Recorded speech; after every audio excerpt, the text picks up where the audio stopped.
do to continue that program and building that program. And I think we've seen a little bit of that. Our last 2 head coaches here at Central Noble are Busco graduates, and I think we're starting to get there. And it's just, if Baber can stick with it and start with the youth program and build it, I think there's potential there. And I think Baber knows what he's doing, and he's going to get it there. It's just a matter of having some patience. And, yes. And there's going to be some growing pains. I was told once, you can't take a Honda to the Indy 500 and hope to win. It's going to take some time to get there. I agree wholeheartedly with you on that, where it starts there with the youth program and building that and getting that up and going. One thing you look at with both of these schools coming in here this evening, Joe, just the lack of numbers. You look down the roster, and the numbers are just not there. We're obviously playing in the small school division. What do you think would be some keys tonight with the lack of numbers on both sides? Well, lack of numbers on both sides, but I think very evenly matched. I expect this to be a very close game. Everything said and done, Central Noble still they control their own destiny in the small school division. Busco's been beat by Eastside. I think if we can get a win here tonight, maybe get a little momentum. Eastside's not the team they've been in the past. I think we've got a chance that we can still compete for that small school division. But just what I've seen, I think tonight the biggest thing is going to be if we can establish our offense and defensive line. I think we've got a little more size than Busco. I think Busco's got a little more speed. It's going to depend on whether we can control their speed or not. And I had a little bit of opportunity to watch some film and on Busco, and they are the typical Busco team. They are going to come out and they're going to hit you. And I think we have shown some signs of that this year. I hope we are up to the challenge as far as the physicality of it. I really expect it to be a close, hard-fought game. I was under the impression that Brody Lawrence, their quarterback, was the one you got to stop. And then Angelo Anicelli went off on Fremont last week. So they proved that they got more than one person that can handle the load. So we got our work cut out for us on defense, but I think our offense I think we can move the ball on them. I think we can throw the ball, and I think there's opportunities to run the ball on them too. I think we have a good chance of winning this tonight. Well, kind of leads me into my next point I wanted to kind of discuss with you, and I think the big thing is going to be is momentum early on in the game. I know a lot of times in years past, some schools would come out, jump on Central Noble early, specifically Churubusco would come out, kind of punch them in the face, and it was kind of over from there. I think a big thing for tonight will be Central Noble will need some momentum early. I always said Busco football was like Westview basketball for Central Noble. It seemed like no matter what, we didn't have the confidence going into the game to compete. Yep. And I'm hoping this year's different. There's been years past where Busco's only had 1 or 2 losses. We go in there thinking we can't get them beat. And our records are very similar, if not the exact same this year. I'm hoping they have confidence. I think Baber being familiar with the Busco program, and also Mike Adams used to help out at Busco. We've got enough knowledge from that Busco. I think the coaches know how to handle it, and they can instill that confidence in our kids. Yep. Well, folks, we're going to take a quick break here and let you see some of our sponsors for this evening's game. And when we come back, we will talk over some of the stats leading into tonight's small school battle between the Central Noble Cougars and the Churubusco Eagles. Hello, this is Callie Kuntz of Girls Golf. Central Noble Athletics would like to thank Cougars Directional Boring for their contributions to CN Athletics. Without their sponsorship, this live stream event would not be possible. Thanks again to Cougars Directional Boring. And go Cougars.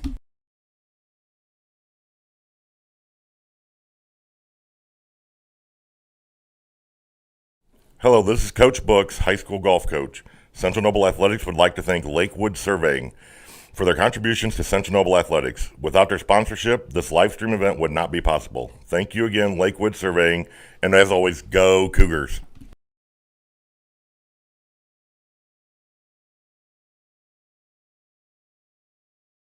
Hello, this is Keith Knafel of Cross Country. Central Noble Athletics would like to thank Ragan Chiropractic Clinic for their contributions to CN Athletics. Without their sponsorship, this live stream event would not be possible. Thanks again to Ragan Chiropractic Clinic, and go Cougars!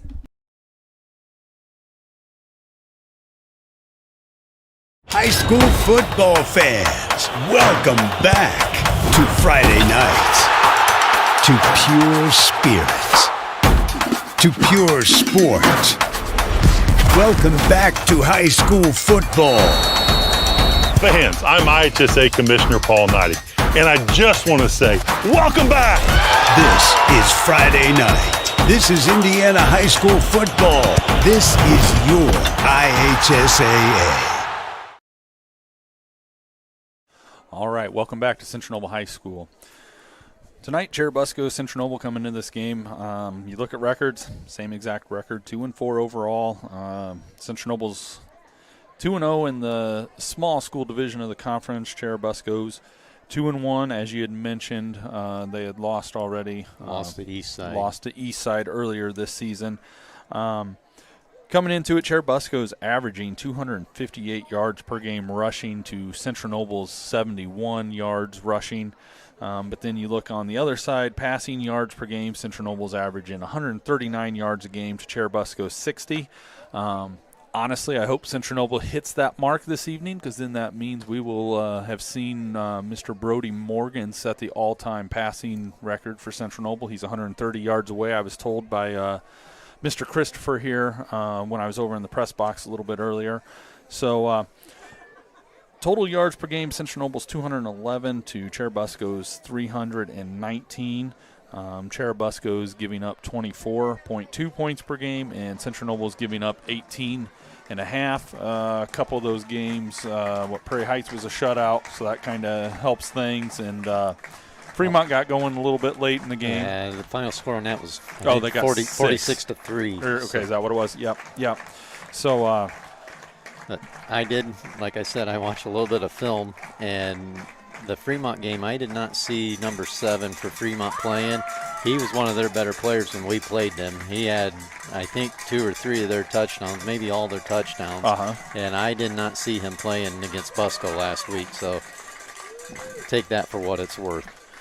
And as you had mentioned earlier, coming into this game, Angelo Anicelli is leading them 127 yards per game rushing, and Devin Highstand's leading Central Noble with 42.7. Passing, Brody Lawrence comes in at 60 passing yards per game, and Brody Morgan comes in at 130.8. I'm trying to see if there's any other ones down here that really stick out. You see anything on that there, Joe, that really sticks out to you? Not particularly. Looking through the rosters here, Busco has 10 seniors to Central Noble's 12, and Busco only has 4 juniors to Central Noble's 8. The biggest difference, Busco, half their roster is sophomores. They have 20 sophomores, and you'll see a lot of sophomores playing tonight, and they're a good group of kids. I remember watching them in middle school. They're the real deal. If they can get some numbers out, things are going to look up for Busco here in the next couple of years. When you're able to take that many sophomores, yeah, they might take their lumps this year, losing a few games here and there, but the experience those kids are going to gain will be huge for the future of that program. So, that's we've got 12 freshmen, and they don't have a single freshman on their team. That was kind of a numbers standpoint through middle school. That freshman class never really had enough kids to make a team, and I think there's a few of them that got burnt out on football because they didn't see a lot of playing time. And in a way, that could hurt Busco, but at the same time, when you got a group of 20 sophomores that sticks together, that you're going to have a pretty good class. Yep.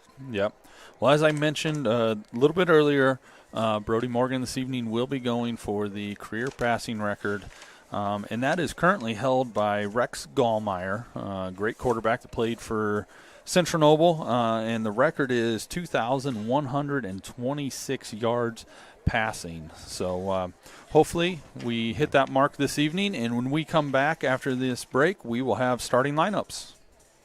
This is Taylor Custer of girls basketball. Central Noble Athletics would like to thank Albion Rotary Club for their contributions to CN Athletics. Without their sponsorship, this live stream event would not be possible. Thank you again to Albion Rotary Club, and go Cougars.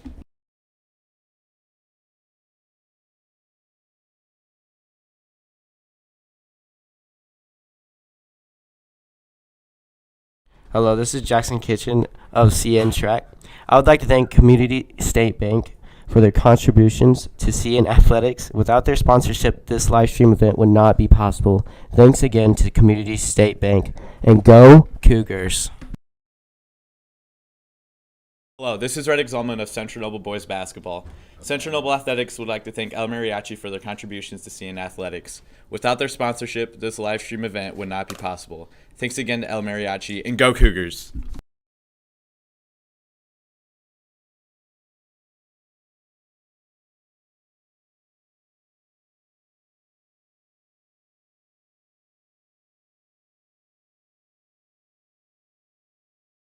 Hello, this is Lydia Replogle of Central Noble Volleyball. Central Noble Athletics would like to thank BZ Auto Group for their contributions to Central Noble Athletics. Without their sponsorship, this live stream event would not be possible. Thanks again to BZ Auto Group, and go Cougars. Hello, this is Isaiah Gard of Central Noble Boys Basketball. Central Noble Athletics would like to thank Albion Pizza Depot for their contributions to CN Athletics. Without their sponsorship, this live stream event would not be possible. Thanks again to Albion Pizza Depot, and go Cougars. All right, welcome back, fans. We are going to be getting ready here. I believe this is the Grace Notes, is the group that is going to be singing the national anthem for this evening's game, and the flag is going to be presented by, it appears to be the staff members from the Central Noble Primary and the Central Noble Elementary. So please enjoy this, and we will be back after that with starting lineups.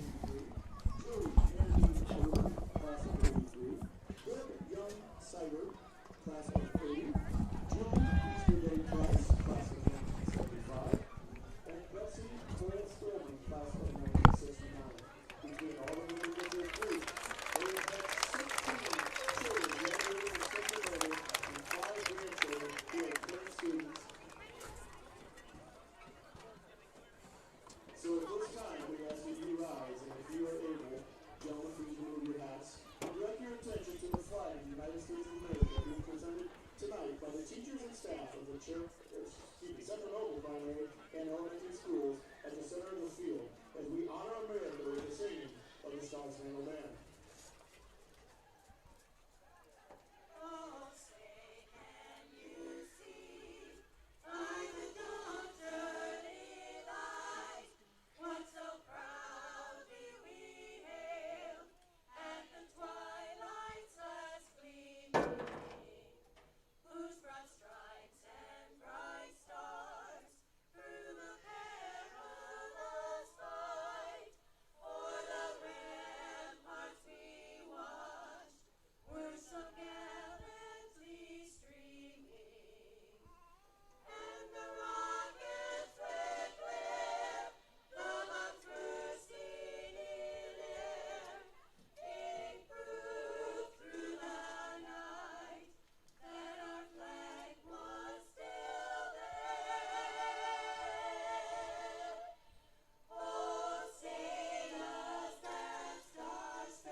All right, folks. Hopefully you're able to hear that at home. A wonderful job by the Grace Notes that I believe I heard every single one of those members were Central Noble graduates, and that between them there are 16. They had either 16 kids or grandkids go through the Central Noble school. 16 kids and 5 grandkids that are enrolled currently then. Starting tonight for Central Noble on defense, you have number 2, senior Braden Kirshner. Number 3, Andrew Pleat, a senior. Number 12, senior Alex Tarlton. Number 21, sophomore Damian Duncan. Number 50, junior Jacob Chenoweth. Number 49, senior Caden Burkhart. Number 52, junior Adam Marker. Number 54, junior Sam Hoover. Number 67, junior Landon Champion. And number 35, senior Spencer Adams. For Churubusco on offense, you have number 2, senior Brennan Gaff. Number 8, junior Angelo Anicelli. Number 9, sophomore Brody Lawrence. Number 11, senior Ethan Smith. Number 43, senior Gavin Holsenbeck. Number 45, sophomore Bryce Lawrence. Number 50, sophomore Case Kreider. Number 51, sophomore Jack Holsenbeck. Number 57, junior Mizell Salazar. Number 62, senior Jackson Fleetwood. And number 67, senior Luke Price. So right there, Joe, is your perfect example of a lot of sophomores getting some playing time early here for Churubusco. I was listening to you go through the starting lineups, and Landon Champion starting tonight. I think that may be his first start this year. He's had some quality minutes off the bench, but like I said, I think this is his first start, so hopefully he's ready for the challenge. And then on the Busco side, you said in 43, Gavin Holsenbeck. He's a 6'5", 240-pound tight end. When Busco's going to throw the ball, that's where it's going. Throw it up and let him go get it. They do a little pop pass over the center, and when he's that big, it's kind of hard to stop. Yep. And I missed it. I did not see any of the coin toss information, but one thing, Joe, that I'd like to see is we have a little excitement on the sideline. Earlier this year, they would come off to the side and everybody's just standing there, and it's like, boys, you're getting ready to play football. Let's go here. So the excitement is a welcome sight to see for us this evening. I think there's a lot of excitement for our boys, but it's got to be exciting for Coach Baber coaching against your alma mater. And you kind of want to make a statement saying, I'm building a program here. You better watch out. Yep. So it does appear that Churubusco will be kicking off, and it appears it is number 1, Weston Rinker, a senior, 6'1", 195 pounds, teeing up the football for Churubusco, and back deep you will have Drew Pleat for the Cougars. And it looks like you have Kleberg back here in the first wall, and number 51, Keaton Weber as well. And you will see squib kicks all night on both sides of the ball. That is something I think Lee Etzler instilled that, and that has carried on through all of his coaches. And there it is. Lane Wolf gets that, and he just takes it and goes down at the 30-yard line. So good field position here for Central Noble and their offense to come out and start. The offense this evening will be led out here by number 10, junior Brody Morgan. He's going to have high stand in the backfield with him there, number 5. Yeah, I see Braxton Piper's back out there for Central Noble with knee brace on. Hopefully he's 100% and ready to go. That's a big body that's nice to have back. Morgan lines up. He's got high stand to his right. Claps, takes a snap. He drops back. They're going to come out passing. First pass is through the hands of number 2, Braden Kirshner. Them are passes you got to catch. That was right on the money. So we'll have 2nd and 10 here. Those are passes that, for Central Noble, like you said, you have to do that because you have to stay in front of the change tonight. Yep. So Central Noble will be coming back up here again. 2nd and 10 for the Cougars. Morgan has high stand to his left, 2 to the bottom. He's got 1 to the top. Looks like deck to the bottom. Pleat motions to the top. Back to pass, It's out over to here to Deck, Deck. and he catches it, working his way upfield, and he's going to be taken down about the 38.5-yard line. He's going to be just a couple yards short of the first down, so we'll have 3rd and 2 here for the Cougars.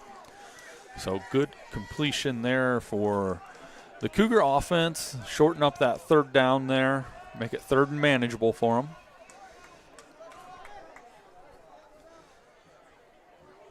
It'll be interesting if they play off like that all night. If they do, we may see a lot of that, throwing the ball out to the wide receivers like that. Morgan takes it, hands it off to Highstand. He's got a hole up the middle. He's going to have the first down. It's about 7 yards there.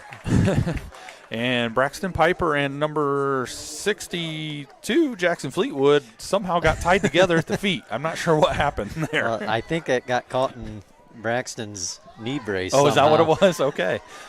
So good job for the Cougars there. This is what we were talking about in the pregame. You need some momentum.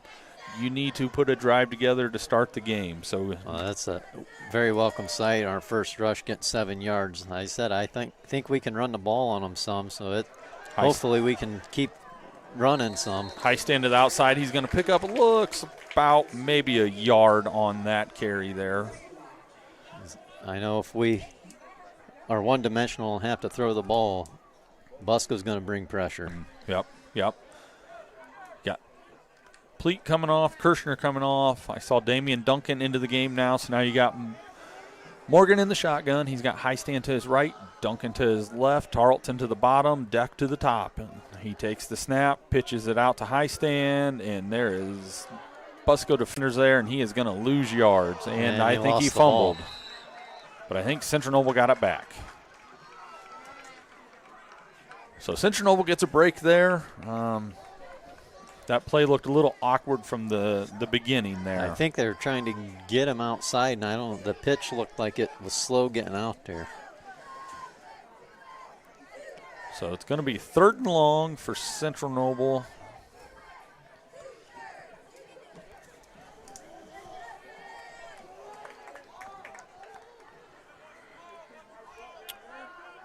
Morgan brings him up, waiting on the snap, takes snap, drops back, he's passing, scrambling, rolls out, he decided to tuck it. Good block downfield by Braden Kirshner.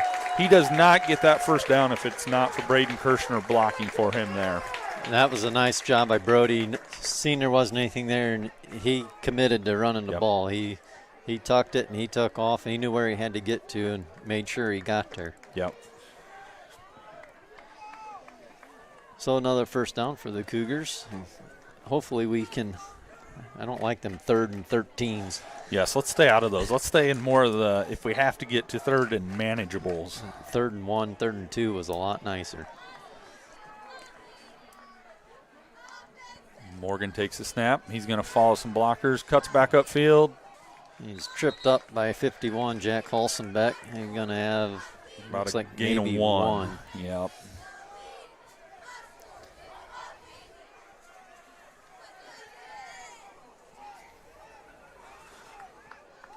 So it's going to be 2nd and 9 for the Cougars when they come up here.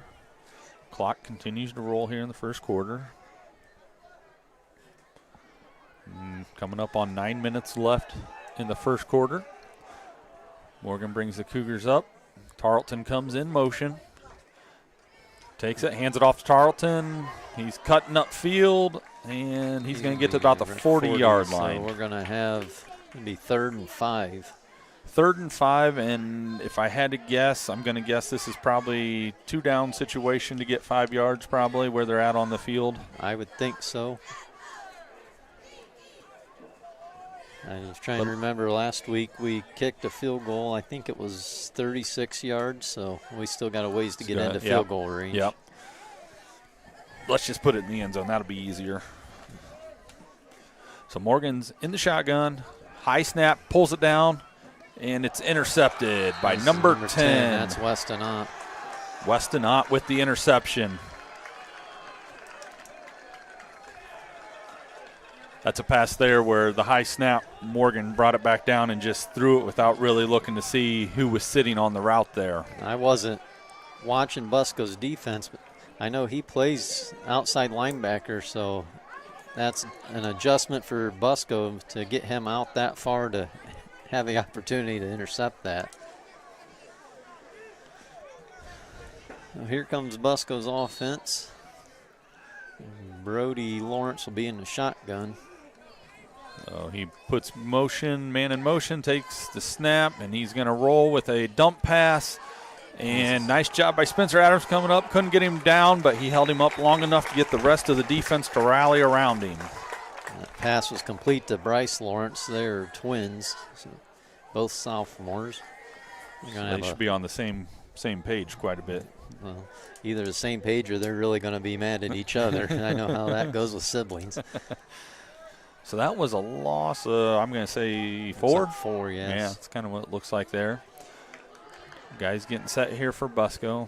Anicelli beside Lawrence. Anicelli goes to that side. He's going to have about 9 yards, it looks like. And Central Noble, I think, got very lucky there. Damian Duncan had a hold of him for a second. I think if he doesn't slow him down, that he might still be running right now. So big break for the Cougars. Big third down here for the Cougars. See if they can get a stop. I'm going to say 3rd and 5, maybe. What? Short 5, long 4. So now they line up. Lawrence puts man in motion, takes a snap, hands it off.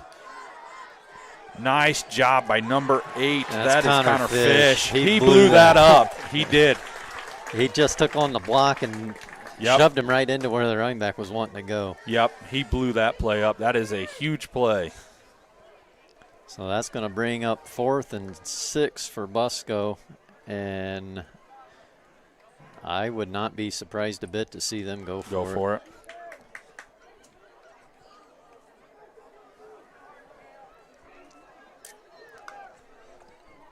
They're going to quick kick it. And it's going to roll dead about the 15-yard line. So Central Noble will take over 1st and 10 at their own 15-yard line. All right, we're going to take a quick break here. Hello, this is Avery Dieter of girls soccer. Central Noble Athletics would like to thank Eagle Precision for their contributions to CN Athletics. Without their sponsorship, this live stream event would not be possible. Thanks again to Eagle Precision, and go Cougars!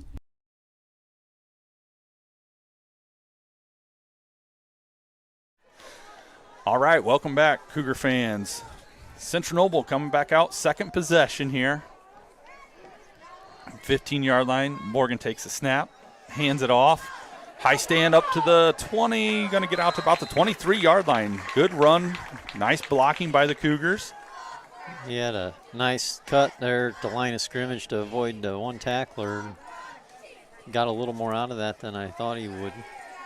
It's going to bring up, looks like 2nd and 7. 2nd and 3. Yes.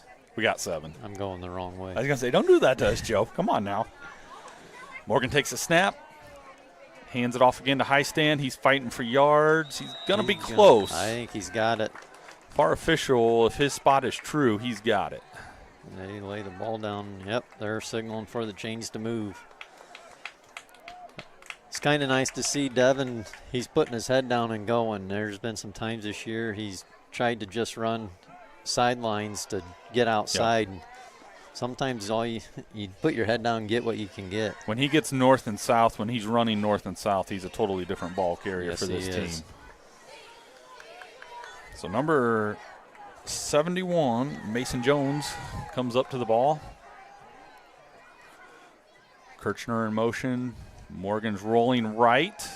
Gonna throw it to Deck. He's gonna have about 5 yards. We'll see what they give him. I think they're going to say 4. Gonna give him 4. Yep, I think they're going to say he spun around on his own trying to advance. Still a good gain. He'll take that on a 1st down play.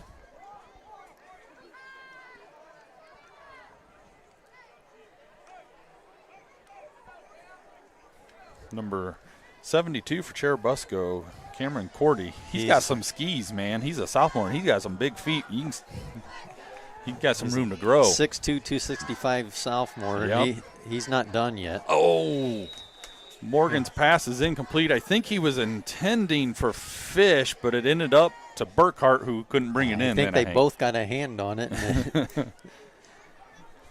So that's going to put us in a third and fairly long situation here. You said you thought he was heading to Fish. I'm not too sure that wasn't to Burkhart. Oh, and Fish was just there, maybe? Fish jumped up and hit that. Brody was upset. I'm pretty sure he was trying to go to the deeper route to Burkhart there. Morgan waiting on the snap, claps his hands, drops back. Nice pass. Nice job by Deck going down, securing the ball. We're going to have a first down. Going to have a first down. That's a nice play there by your receiver, knowing where he needed to get to. Then a nice job by Brody Morgan putting it down low to where he can go down and get it and be protected. That may be something if I'm a Central Noble coach. Deck's going down to get that, and he's on the ground. And the Busco defender came in and hit him after he's on the ground. That should have been a late hit in my mind, but. So now you got number 8, Connor Fish, down here near side. Pleat and Deck up top. Morgan waiting for the snap. He's going to draw a quarterback draw, and he's taking off. Official gets in the way. He ran the official over. Got the first down. The bad thing is if that official's not there, that has a chance of going. Yep. You get credit for a tackle on that one? I'm not sure who gets the credit for that. Unfortunate for that gentleman, he'll probably feel that in the morning.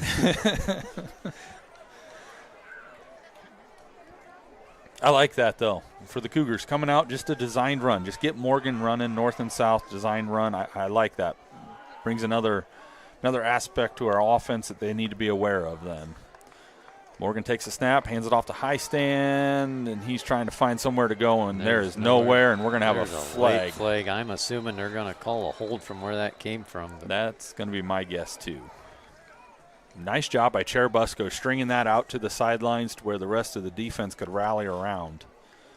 I talked about Busco's speed there in the pregame, and I think we're seeing that when he's trying to run outside, they're getting there. I think if we're going to run on him, we're going to have to run right at him.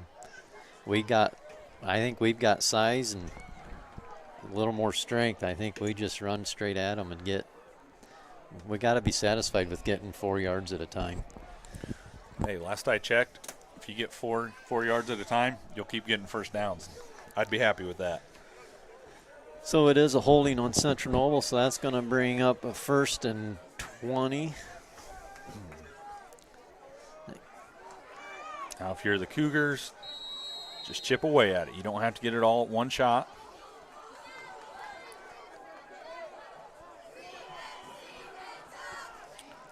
Fish to the top of your screen. You'll have Deck down low. Morgan back to pass. Deck gets loose, across the middle. Nice gain.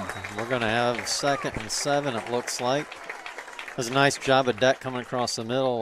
The defender slipped on that. I'm not sure. The field should not be in bad shape at all. Yeah. I'm liking what I'm seeing out of the Cougars. Because a lot of times, now granted, I can't say that I've seen every game this year, but the intermediate passing, a lot of times we're deep ball or nothing. So I like seeing us going across the middle, getting some of those shorter passes. Morgan takes a snap. He's going to keep it, and he got met right there. I don't know who that was. You get a number. Is that 51? That's 51. That's Jack Halsenbeck. That was a nice stick by the Southmore. 5'8" and 180 pounds. He must have some good leverage because he stoned him. So this is Fish coming in. I must have missed somebody coming out. So we're going to have 3rd and 8 for the Cougars here. If they don't get it, it'd be an interesting call for Coach Baber. Oh, boy. That's just get on it. And we didn't. And Churubusco did. We've had a lot of high snaps already tonight, and that one was very high.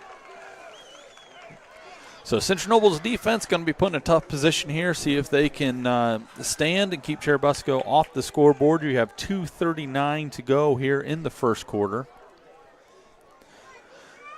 And this will be one of those kind of gut check times for the Cougars. Something went against you. Can you step up and play through the adversity? I was talking about our size. I just seen Busco starting right tackle is number 50, Case Kreider. Yes. A 5'8", 130-pound sophomore is their starting Oh, right now they tackle. snapped one over their head. All right. Cougars catch a break there. That's going to push them back to almost midfield, about 48-yard line there. So the centers must have a little rivalry jitters right now. The snaps are a little high, a little outside. So that brings up second and 24. 24 is what the scoreboard has.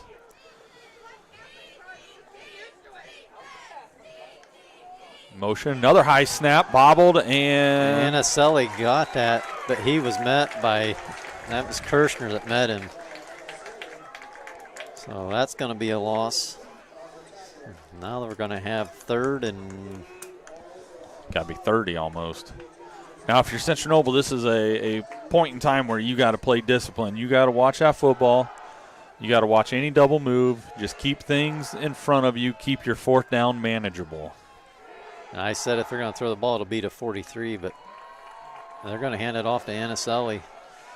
Anaselli's got it. He's cutting upfield, and he's to about the 42. 41. 41, yep, about the 41-yard line. That'll bring up fourth and 16, 17. And where they're at, maybe, I guess you may see another quick kick. Try and pin us deep. See if they want to play field position or if they want to test our defense. Their big target that they normally go to comes in motion here. It's going to be a quick kick, and we shouldn't have let that roll because that's going to be at the 5-yard line. That's one of those you have to catch and save yardage for your team. Alex Tarlton was back there, was a little bit over his head, but I think he could have got it and saved some yards there for him. Saved a little bit, yeah. That'd probably be something that they talk to him on the side. I see he's over talking to Mooney right now, probably asking if he should have got that. If he can, wondering if he's asking if he could drop back a little bit sooner in that situation. But it's one of those where it was still kind of a manageable fourth down where some teams would go for it. So 47 seconds to go here in the first quarter. Central Noble takes over their own 5-yard line. Morgan's got Damian Duncan to the left, high stand to his right, takes the snap, hands it off to Duncan, and he is met in the hole by a couple of Busco. I think that is Jack Holzenbeck again. Yep, Jack Holzenbeck, and I think Weston Rinker was in there on that one. But you know it's a good hit if Damian Duncan gets stopped like that. He's a good, powerful runner. Yes, he is. So it looks like Central Noble will have to take a snap to finish out the first quarter here. 17 on the clock, 17 on the play clock. Morgan takes the handoff. He keeps it, and he is weaving around, and he is up to about the 17-yard line. It's going to be a first down. Be a Central Noble first down, and I would assume that will be the last play of the first quarter. When they wind the clock, Central Noble will go to the second quarter with the ball in a 0-0 football game. We will be back after these messages. Hello, this is Samuel Hoover of Central Noble Football. Central Noble Athletics would like to thank Noble REMC for their contributions to CN Athletics. Without their sponsorship, this live stream event would not be possible. Thank you again to Noble REMC. Hello, this is Drew Pleat of Central Noble Basketball. Central Noble Athletics would like to thank Black and Remer Insurance for their contributions to CN Athletics. Without their sponsorship, this live stream event would not be possible. Thanks again to Black and Remer Insurance, and go Cougars.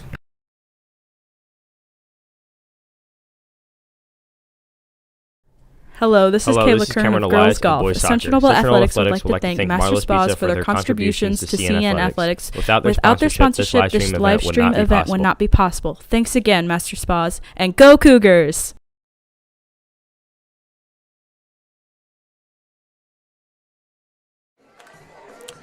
All right, welcome back, fans.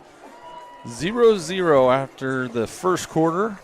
currently on the track, you have your faculty from the Central Noble Elementary and the Central Noble Primary being recognized.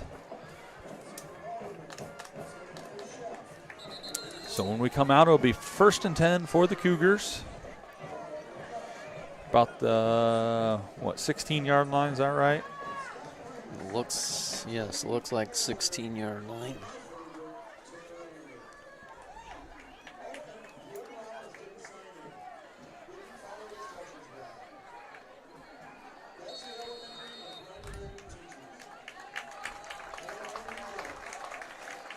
So, all right, Brody Morgan and the Cougars come up. And it's over his head again. High snap. Is that going to be a safety? I think it may be. I think they're going to call it down right at the 1. We've got to get these snaps figured out. And I see Parker Boots going in. I'm not too sure. I think they just pulled him back. I think he's the backup center, so.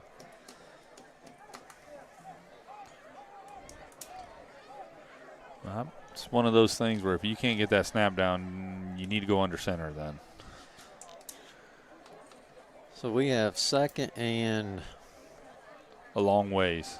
27. They got 25. 30. They got 25 on the board. If that's right, I don't know. It looks longer than that. Back to pass. Out to Pleat. Catches it. He turns up in the field. He's going to get a lot of the yardage back. He's going to be out about the 17-yard line, it looks like, 16. So we're going to be back 12. To 3rd and 10.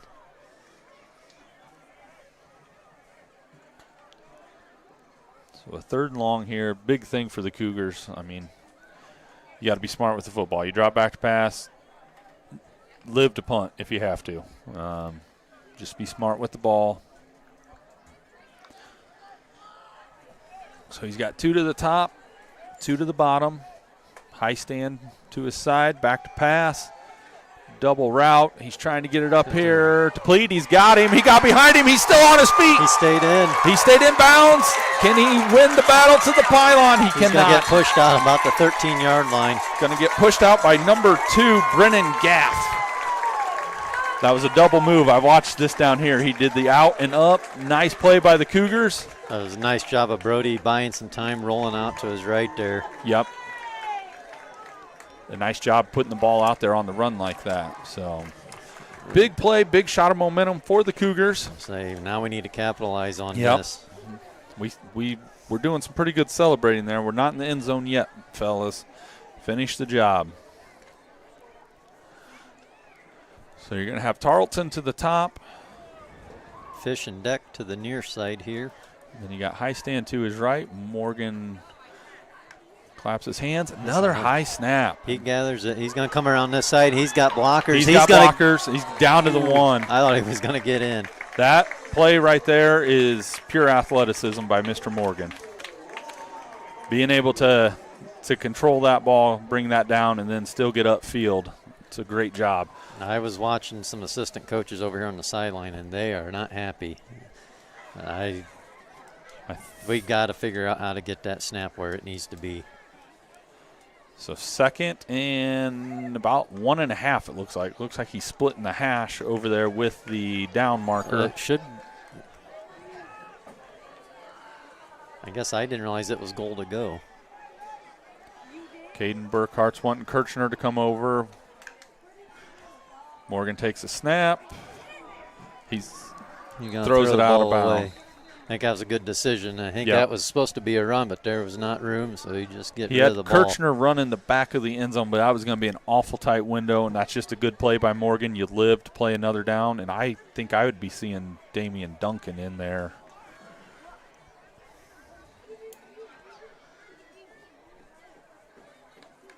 But he's going to be on the sideline still. So definite 4-down territory, I would think, here. Well, we are in field goal range. Morgan takes the snap. It's going to be handoff to high stand up the middle. He's fighting. He is down, they say. He's going to be about the 6-inch line. We are definitely in field goal range, but I think you got to go for it. You're that close. If you don't get it, they're getting it at the half-inch line. We've seen them have some problems with some snaps, so I think it's worth the gamble here. This is one area, though, I have my one gripe with the shotgun. Put you under center at this position and hand it off to the guy right behind you instead of being 5 yards behind. High snap, hands it off. He's got to get to the outside, and he does not get it. He's going to be about the 1 yard line. A little baffled of why we didn't see Damian Duncan there.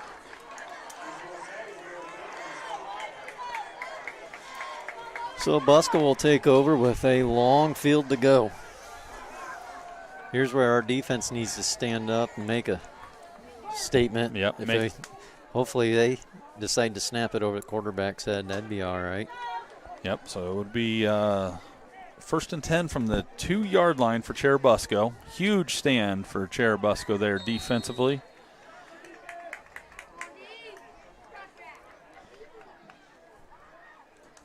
Lawrence takes the snap, and it's fumbled, and the Cougars say they got it. Did they get it? Touchdown, Central Noble. I think that was Parker Boots that was on it. Parker Boots got the touchdown. And Mama Boots is loving it. So a freshman lineman gets his first touchdown on homecoming. That's another young man that has a very promising future. We're short a player. Got time. They haven't wound the play clock. There they go. So you got time. Get yourself set. And this will be Cam Elias in for the kick. It is up, and it is good. So 7-0 Central Noble. 9:26 to go in the second quarter. Central Noble takes the lead, and we will be back after this message. High school sports fans, welcome back to Game Time, to pure spirits, to pure sport. Welcome back to high school sports. Fans, I'm IHSA Commissioner Paul Knighty, and I just want to say, welcome back. This is Game Time. This is Indiana high school sports. This is your IHSAA. All right, welcome back to Central Noble High School, where it is 7-0 in the second quarter. Central Noble just scored to take the lead. They will be kicking off to Churubusco. And, Joe, that's kind of the momentum we were talking about early on. You got to get that shot of momentum, get some excitement for the guys, get them playing fired up, inspired football.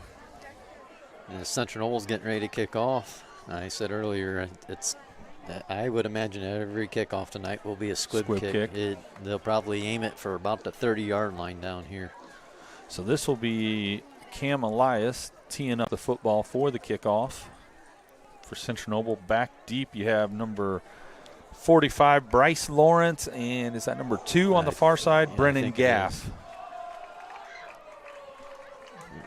We'll see if it makes it down there or if it will be one of these front row guys, 14 or 3. Come over here to 3.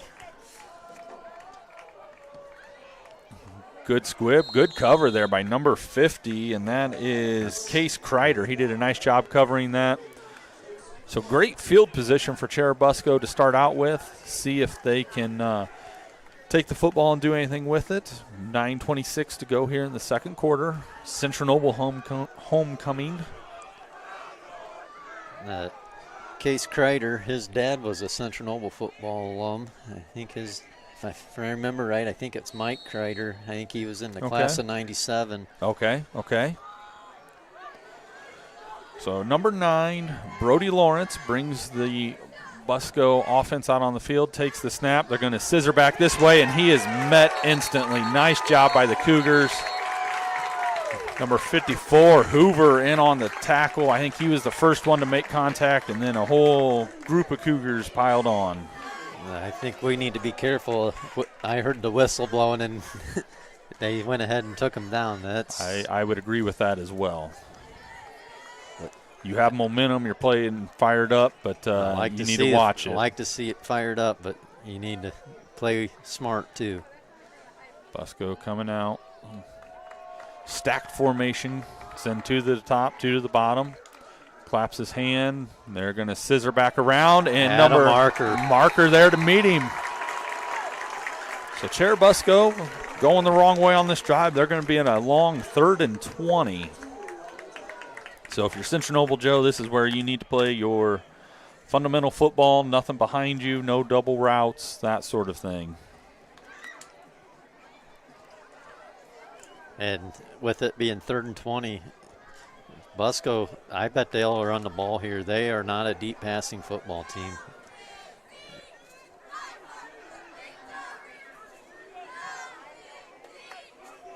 Lawrence puts him in motion, takes the snap. He rolls to his right to pass. They've got double coverage on 43. He tucks it to run, and he is tackled on about the 33, 34-yard line. That was Andrew Pleat coming up making that tackle. Central Noble did a nice job. They were bringing Wholesome back here from the backside, and they had a man in front and a man on the backside of him doubling up. So this will send Tarlton back deep and Pleat back deep. I think Pleat just switched with Tarlton. I think Pleat wants to return this. Yep. And Busco's in an actual punt formation this time. And if you're Central Noble, you got to be smart here. You cannot afford a personal foul, give up a first down on a cheap roughing penalty. Snaps a little high again, low kick. Caught by Spencer Adams, and he's running it. He's going to be to about the 32-yard line. Good hands by Spencer Adams to catch that. I think that surprised him a little bit. Not generally where you want to receive that punt, but we'll take it. So Central Noble with great field position on the 32-yard line. Another score right here before halftime would be big. 7:14 to go in the second quarter. Homecoming for Central Noble.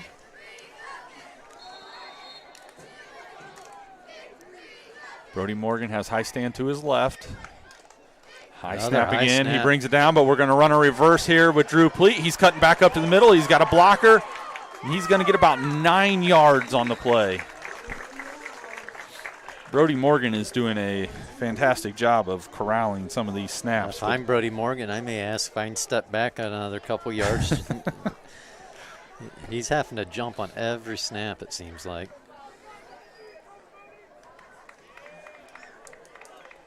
This is probably a big game for Drew Pleat as well, coming from Busco. I know he had to step in and play quarterback last year and got just beat up. Yep. Horrible. So he's probably wanting to have a win, just a little feather in his cap for his senior year.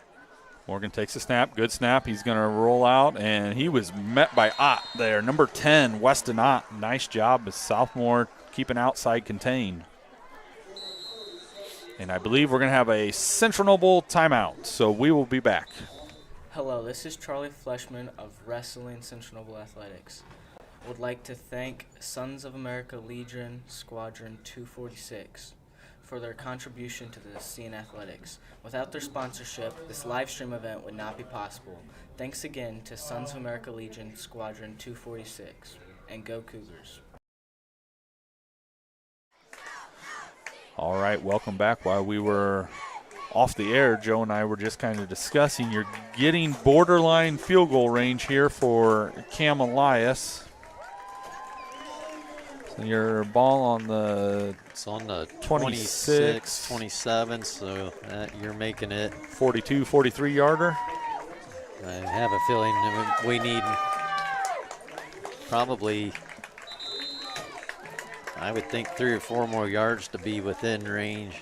I think that was 36 last week. And was it? Okay. And that was just about all he had, if I remember right. Well, let's hope we don't even have to worry about that. Let's just pick up the first down. I was sitting by his dad when they lined up. He kind of looked at me, and he's like, he can do it, but everything's got to be just right. And he hit it. So Cougars come out. Morgan takes the snap. Back to pass.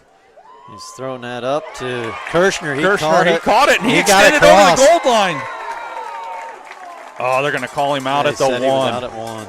That was a nice job of going up and getting the ball. Yes, yep. I really thought he did extend that over the goal line there. But nice catch, nice run. Now, if you're Central Noble, short yardage again. You got to punch it in the end zone here. Got to get this one in the end zone. We can't rely on the defense all night. So So Morgan and Fish running out. We look like we have some confusion going on right now. And I think we're probably going to be really close to needing to burn a timeout.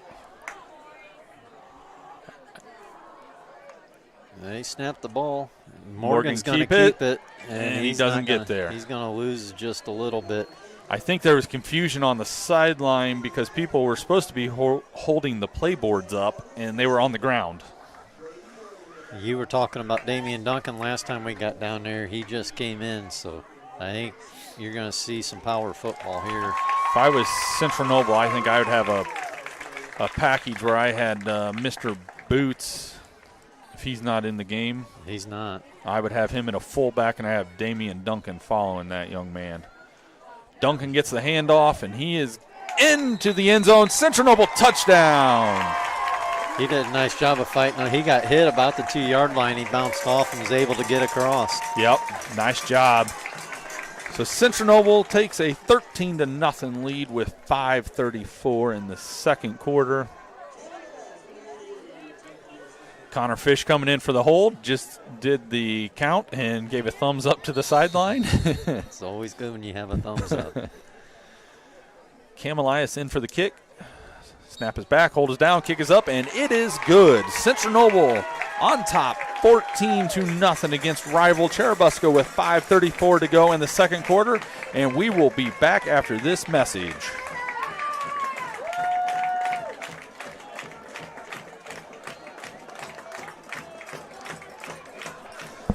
Hey, Megan.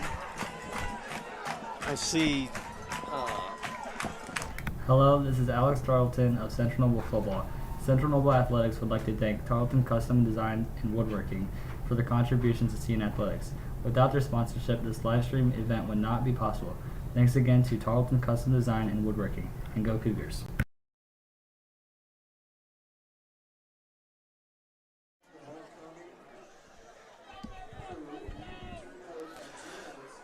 All right, welcome back, Cougar fans. Central Noble just kicked the extra point to go up 14-0 on Churubusco here in the second quarter. Now, Joe, you can't get too excited. You got to finish out this half. Stay level-headed. Keep your wits about you. You've got Busco where you want to have them. Yes. You do not let them get a big play. Just finish the half out. Yep. You got to remind me because I'm forgetful who got the ball to start. Busco kicked off to us. Kicked off, so they will get it to start the second half. Another squibber. This one gets back a little further, gets bounced around. It's picked up by number 45 at the 20-yard line. He's getting tripped up, and he's... Oh, he fumbled the ball! I think Churubusco fell back on it again. Yep, Busco recovers, but that's going to be on the 10-yard line. Number 14, Carson Tonkel, got on top of that. It'll be interesting where they spot this because I thought he had lost forward momentum.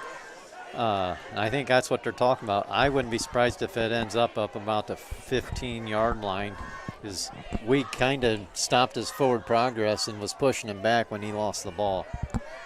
That appears where they will be spotting the ball will be the 15-yard line.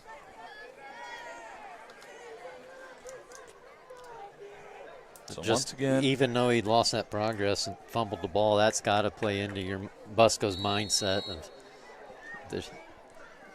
starting to get a few doubts creeping in. Yeah, second guessing themselves. They're going to run around. He cuts back up. Nice run there by, I believe that's number 11, Ethan Smith. That was a nice tackle by Spencer Adams out here. The senior Smith did a good job there being able to cut it in. He had nothing going to the outside, planted his foot, cut it back up, made something out of nothing there. So now you're going to have second about 6 for Churubusco. Just see number 22, Porter Kleberg. He's a freshman. He went in, I think he's playing on the left corner. He went in for Connor Fish. So. End around by Smith again, and he is tripped up, but he continues moving forward. He's going to be close to first down. It was Drew Pleat that tripped him up, and Porter Kleberg made the tackle. And that is a Churubusco first down. Clock will run once they get the chain set, 4:41.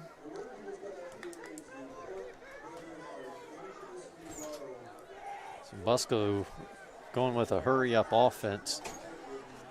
So Lawrence claps his hand, takes the snap. He hands it off up the middle. Nice run there by number 8, putting his head down, getting what he could. I believe that was Sam Hoover making contact. He's having a good game tonight. Yep. Duncan was in on that, tackling Anicelli. About a 2-yard gain, I do believe. So Churubusco, not exactly a hurry-up offense, but they're going with a little bit more urgency right now. Sam Hoover played some defensive end last week up at Lakeland, and I thought he played a very good game when he was in there. He deserves to be playing that end spot. So Anicelli with the carry again, and this drive, Churubusco seems like they maybe are finding a little hole in the Central Noble defense here, getting some space to run. So it's going to be 3rd and about 4. 3? I'm going to say 3. I'm going to say it looks like 3.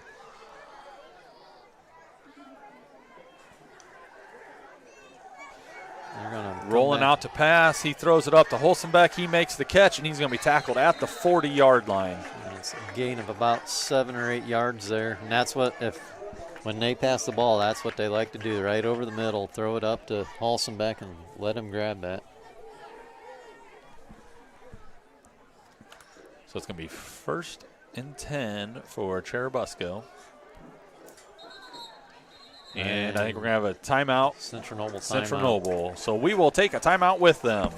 Hello, this is Hattie Hile of Central Noble Volleyball. Central Noble Athletics would like to thank Bales Technology for their contributions to Central Noble Athletics. Without their sponsorship, this live stream event would not be possible. Thanks again to Bales Technology, and go Cougars.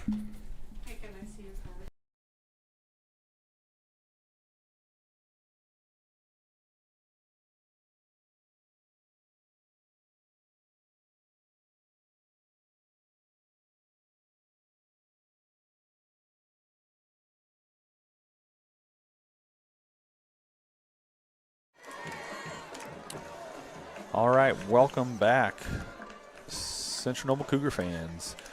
Second quarter, homecoming 2023. Central Noble is up 14-0 on Churubusco with 3 minutes and 14 seconds to go. That last play, I did see something a little different for Central Noble there. Appeared the far side, which would have been, I believe, the Weiss side defensive end, was in a 3-point stance, but he was like back a yard. So. And they may do that. Well, he's up on the line now. I don't know if that was something to do with trying to read to stretch that out. Oh, there's another high snap by Churubusco, and Caden Burkhart brings him down for a loss of 5 on the play. And Joe is a Churubusco fan. Like, those are the plays you can't have right there. Like, you're putting together a drive, you're starting to get a little momentum, and then you get that high snap. Just like Brody Morgan's done for us, Brody Lawrence has done a nice job of gathering that. I mean, that's a really high snap just to get it and keep your wits about you. But I think they're looking for a play call from the sideline. They got 10 seconds on the play clock, so everybody's getting set here. They've kind of taken their foot off the gas as far as pace. Anicelli gets the handoff. Nice job, Spencer Adams. That is nice very play. impressive by him to get that tackle. I forget who I was talking to earlier when they talked about Spencer coming out and playing this year, and they said, from a cornerback position, coverage, they just didn't know about the physicality. That right there shows that he's willing to get in there, get dirty, and get physical with people. And I said in pregame, Anicelli went off I think he was almost 400 yards, well over 300 yards last week against Fremont, and we have done a very good job of bottling him up here in the first half. Cougars coming with the blitz there, rolls out, pass, and Pleat is there to tackle him right away. Take a timeout. We need to cut timeout, stop the clock. Coach Baber's calling for it. Coach Baber's getting it. So you're going to have fourth and 16. Busco's got to punt the ball. Uh-oh.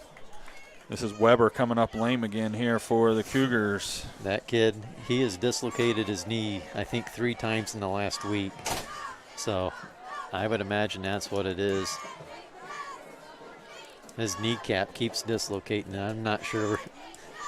At some point, I would think you got to not let him be playing. But well, the one time speaking to Dad, he said, well, if you'd have your knee brace on the way it's supposed to be. Well.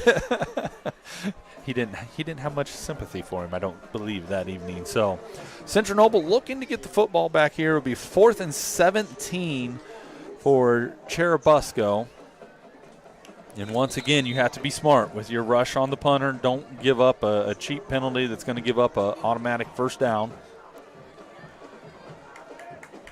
I think Busco's going to send 2 guys out wide this side. They have to punt this ball. Yeah, they're going to do a pooch punt. It's a nice high punt. It won't be a return from us. Yeah, just let it roll dead. We're going to end up about the 30-yard line. So, minute 37 to go. We are out of timeouts, but I wouldn't mind seeing Deck down this sideline and let Brody throw the ball out there for him. Yep, I would be all right with that. Big thing is you just have to protect the football. Ball control at this point. You don't want to give up a cheap touchdown off of a turnover with a minute 37 to go. So if you're running it, secure it. If you're throwing it, make sure you got a window to get it in there. Deck is going to be wide to the far side. You've got Tarlton and Pleat to this side. Morgan's looking over the middle to Kirshner. Ball is a little low. Yep, Morgan wants that one back. Yep, he's disappointed in himself there, but the low throw. So we'll have 2nd and 10. Connor Fish bringing the play in. And I tell you, he wasn't seeing a lot of play on offense earlier in the year. Yep. And the last couple games, he's shown he's a threat at the wide receiver position. I'll be honest with you. Coming into this season, I didn't expect much. He has been very impressive. He has impressed me. Morgan running for his life right now. He's going to just throw the ball away. He's just going to dump it. I was going to say, I was thinking he was getting close to the thought he was getting there. Yard line, but he was still 3 or 4 yards behind it. Now your problem is you're 3rd and 10, and you've killed the clock.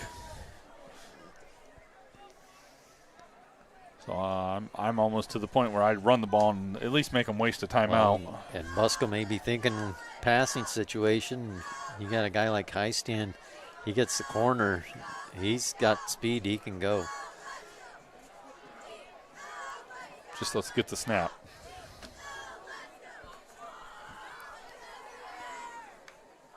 High snap. Morgan brings it down. They blitz. He's got one across the middle to Kirchner. Can he outrun him to the corner and get the first down? He got it. Down. He's out of bounds. Nice job by Kirchner. Fighting for extra yards and getting out of bounds. Yep. I've mentioned it before. That's a kid that when he came out last year, I was very pleased to see that kid playing football. I'm not sure what his future plans are, but with his size, I would think, has some potential to maybe play football on Saturdays somewhere. Mm-hmm. So Morgan brings his offense up. Got a minute 18 on the clock. Claps his hand for the snap. Takes the snap. And they're blitzing up the middle. And couldn't quite bring it in. He was going back to Kirshner again there on the sideline. I thought that was borderline. I thought that number 3, Cameron Lattimore, got there a little early. But so this is going to bring up 2nd and 10 for the Cougars. And Busco's trying to bring pressure. Our line's doing a nice job of picking it up and giving Morgan some time to throw the ball. I'd like to see the Cougars do something where they roll one direction, bring wide receivers one direction, and sneak somebody out the back door. Back to pass. He's got Pleat. And he's going to have a first down. He's up to the 40-yard line. Did he get out of bounds? I don't know. We need to be up on the ball ready to go because I'm not sure he was out of bounds. I don't know. The official blew it dead.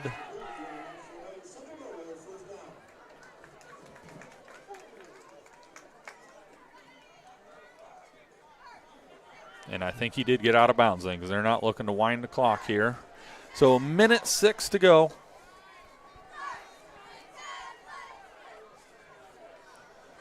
Be nice if Cougars could get on the board again, either a field goal or a touchdown here before the half. Morgan takes the snap. He's going to roll to his right. He's looking to Deck. Nice job by Deck. Catch. That is a beautiful catch, bringing it in. That was. He got 2 in on that. He did. He tapped both of those. That is beautiful. pass was right on the money, and he did the nice toe tap right at the 25-yard line. You won't see it done any nicer than that, Ryan. So a minute 1 to go here for the Cougars. Clock stops. I seen when Brody was looking that way. I didn't think there was any I didn't room think to there throw was a that window. in there. Yeah, I'm with you there. I'm like, he's got to throw this away, right? No, he got it in there. High snap, brings it down. He's going to Pleat. I think we're going to have a hold. Yeah, we're going to have a hold here. I didn't really think there was a window on that one either. So that will back the Cougars up.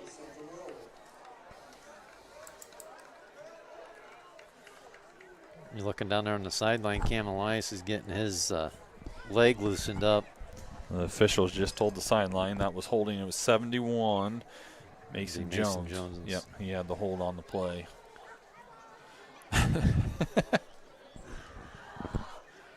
Cougar offensive linemen are wanting to know if he wants his flag back. I prefer he didn't. Say, you just keep it, then he can't throw it again. So that's going to back him up to the 35-yard line, where it'll be first and 20 for the Cougars. Once again, you got to be very conscious ball control here.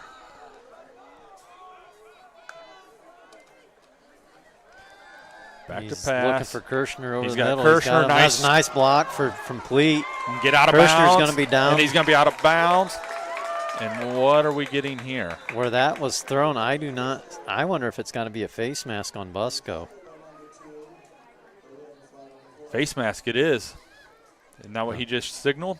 Yeah. I'm curious if it's on Busco or if Kirshner was trying to stiff arm and had a hold of face mask. That could be.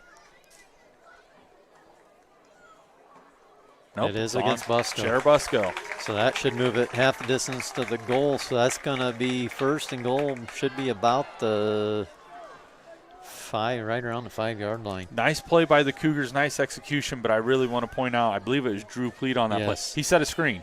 He didn't come up and get an illegal block, an illegal crackback. He just stood in the way. Just enough to be in the way to let Kirshner get to the outside. Very heads-up play there. So Central Noble in the red zone here on the 5-yard line. Morgan rolls out. And he's going to tuck it. You can't take that one. You got to throw that one away. Hey, we got to get up. We only got 30 seconds. We got to go. Your clock's running. I think they're telling him to clock the ball. The official's taking his time getting the ball. That's a mistake on Morgan there. You got to throw that one away and kill your clock.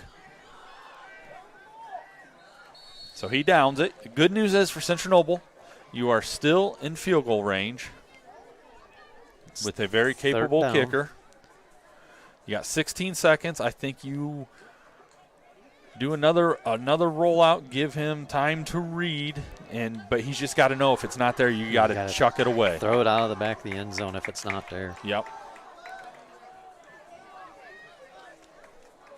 This is one where do you line your 6'2 senior out there and throw it up? Although he's got a 6'3 defender on him, so he doesn't have the height advantage. They're going. You can't do that, though. We got another penalty flag. We're going to have another hold on Central Noble. Yep. Morgan got away with one there. And this could be an interesting call from Busco. Do you accept the penalty and back us up, or do you decline it and make it 4th down? Is there any clock runoff? I'm not sure there is in high school. That may be what Paul Sade's asking right now. If there's a 10-second runoff, that leaves us with a half a second. So hold on Central Noble. And it's declined. Decline it. We'll make it 4th down. Now, I think you got to go for the field goal. Yep, you do. And you know why they declined that? Because actually by taking the field goal, taking the penalty, it makes the field goal, makes your angle a little bit less. Makes it a little bit, as somebody that used to kick, it makes it a little bit easier of a field goal attempt then. And if I remember right, talking to Cam's dad last week, I think this is his preferred side to kick from too. Good. So. Snap is back, hold is down, kick is up, and it is good. So Central Noble takes a 17-0 lead over Churubusco with 6.33 seconds left on the scoreboard. seemed like a long light celebration there. Just so not like last year where the lights didn't come back on. So 17-0 here. 17-0. Get a squib kick, and you'll have one more down that you'll have to worry about keeping them out of the end zone before you go to halftime here. It's one of those with homecoming. You're going to have an extended halftime. You're going to have gentlemen in the homecoming court. You just hope they can keep their focus once they get back in there to finish the job after halftime. And as we're waiting for Cam Elias to come out, Joe, take a look across the field. That is a very nice picture of the moon coming up over the tree. Over the trees, that is. Beautiful night for football, and as my old football coach, Mr. Brandon Bidding, would say, beautiful night for football. You'll hear the pads popping for miles. So I forget who they have tonight. He will be at the Carroll football game, and I forget who it was a big matchup. I think it was Carroll and Homestead. That's what I was thinking. It was Homestead as well. Should be a good one. I'll see if at halftime we can come up with some NECC scores and some area scores. So Elias, actually Brandon's nephew, will be kicking off here for the Cougars. And he squibs it on the ground. Good squib. Get a good bounce for us. Stay in bounds. Stay in bounds. And I'm not sure how that works because that was touched up at the line of scrimmage. I'm not sure that should be a penalty. So that will be ball on the 35-yard line. I thought if that was touched, then that is not a penalty. And that touched the front line. The one kid up there tried getting at. But they're going to mark it at the 35. Ball is the 35. So deep safety, play safety. Don't bite for any double moves they might do. And it sounds like if they're going to pass, double up on Holsombeck again here. Yep. We've done a nice job of containing who their weapons are. Yep. So Lawrence claps, takes the snap, hands it off to Anicelli. He comes around the corner. He gets it back upfield. Nice run by Anicelli, but that will end the first half. And Central Noble will go into halftime with a 17-0 lead over Churubusco at Homecoming 2023. We will.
All right, welcome back, fans.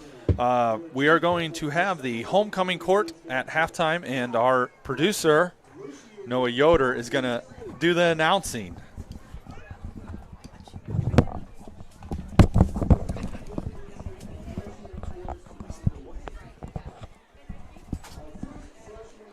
The student body at Central Noble Junior Senior High School were asked to nominate students of the 2023 Homecoming Court. These students were chosen not only for their academic achievements, but also because they exemplify good behavior, respectfulness, kindness, and leadership, as well as involvement in multiple school organizations and the community. They are true examples of what Central Noble Community Schools stand for. Now let's meet this year's nominees. First, we introduce our freshman court nominees. Our first freshman couple is Miss Eliana Antunes, daughter of Jose Antunes and Carrie Antunes. Ellie is involved in volleyball, basketball, softball, and student government. Her future plans are to graduate high school and attend college to continue her education in the medical field. Eliana is being escorted by Mr. Jack Nepper, son of Matthew and Vicky Nepper. Jack is involved in National Junior Honor Society, FFA, Pulse, band, soccer, track, student government, and math club. His future plans are to become a helicopter pilot. Next, we have Miss Kirsten Owen, daughter of Jared and Jessica Owen. Kirsten is involved in student government, construction, Pulse of Noble County, 4-H, golf, and basketball. Her future plans are to attend college and go to law school to become an attorney. Kristen is being escorted by Mr. Porter Kleberg. Son of Shannon and Cassie Kleberg, Porter is involved in football and wrestling. His future plans are to be Eli's personal supervisor. Next, we have our final freshman candidates, Miss Cadence Bales, daughter of John and Amber Bales. Cadence is involved in volleyball, basketball, and softball. Her future plans are to go to college and get a good job. Cadence is being escorted by freshman nominee Mr. Elias Antunes. Elias is the son of Jose Antunes and Carrie Antunes. Eli is involved in football, wrestling, and baseball. His future plans are to be Porter's personal assistant. Next, I would like to introduce to you the sophomore court nominees. Our first sophomore is Miss Whitney Replogel, daughter of Sean and Amanda Lundy. Whitney is involved in construction, volleyball, basketball, track and field, student government, and sources of strength. Her future plans are to attend college and get a degree in kinesiology. Whitney is being escorted by Mr. Connor Fish, son of Bobby and Darcy Fish. Connor is involved in football, golf, and the athletic leadership team. His future plans are to go to college and graduate, find a place to live, and become a professional cereal box collector. Our next sophomore couple is Jelena Weinbrenner, daughter of Justin and Nicole Weinbrenner. Jelena is involved in school volleyball, impact volleyball, FFA, construction, student government, Cougars for Christ, and 4-H. Her future plans are to graduate from high school and continue her education at college, and someday start a family. Jelena is escorted by Mr. Damian Duncan, son of Shane and Miranda Duncan. Damian is involved in Cougars for Christ, Sources of Strength, football, wrestling, track and field. His future plans are to graduate from high school, go to college, further his athletics, and get a degree, enjoying doing the rest of his life, and be successful. Our final sophomore couple, Miss Adelaide Hope, daughter of Matthew and Courtney Hope. Adelaide is involved in cross-country, soccer, track, construction, sources of strength, student government, FFA, and 4-H. Her future plans are to go to college and get a degree in elementary education. Adelaide is being escorted by Nicholas Freeman, son of Todd and Becky Freeman. Nick is involved in tennis, basketball, and golf. His future plans are to go to medical school for orthopedics and get a nice job. Next, we introduce our junior candidates. Miss Alexis Agler, daughter of Jeremy and Rachel Agler. Alexis is involved in school cheer, competition cheer, softball, theater, student government, and sources of strength. Her future plans are to go to college to be a primary education teacher. Alexis is being escorted by Mr. Reddick Zolman,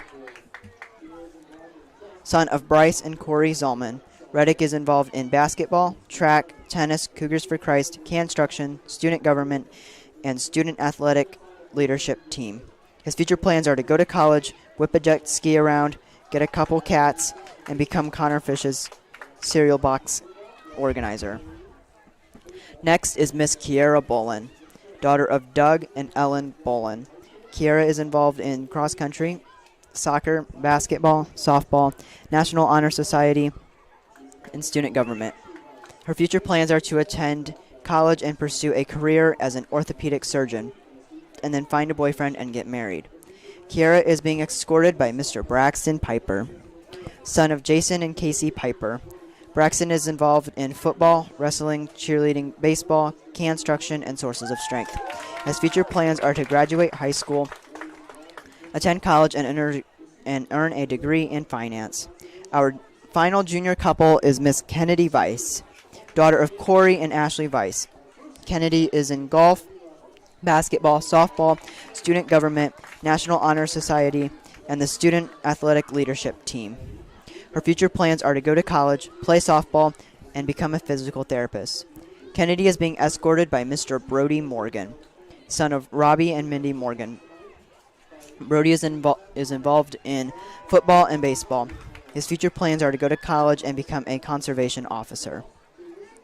Now for our senior homecoming court candidates. Our first senior couple is Miss Naomi Leffers, daughter of Patrick and Kim Leffers. Naomi is involved in soccer, wrestling, tennis, National Honor Society, student government, and student athletic leadership team. Her future plans are to attend University of North Florida and get married and start a family. Naomi is being escorted by Mr. Jeremiah Imhoff, son of Joe and Margaret Imhoff. Jeremiah is involved in soccer, golf, Cougars for Christ, student government, and the student athletic leadership team. His future plans are to attend Taylor University to study exercise science.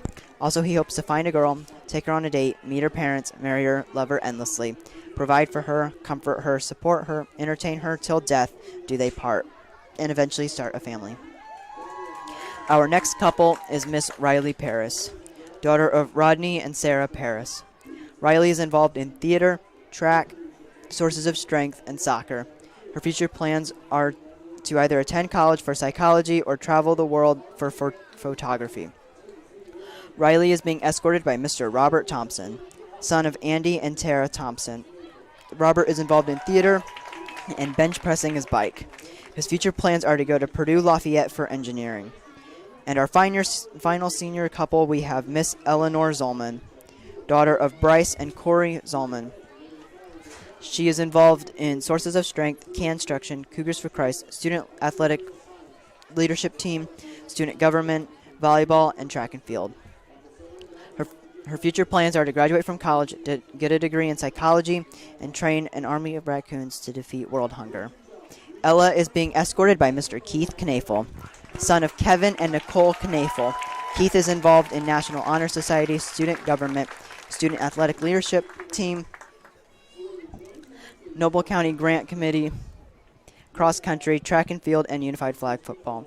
His future plans are to go to college at Trine or IU University and pursue a degree in actuary science. After college, he would like to find a job and continue on his life journey.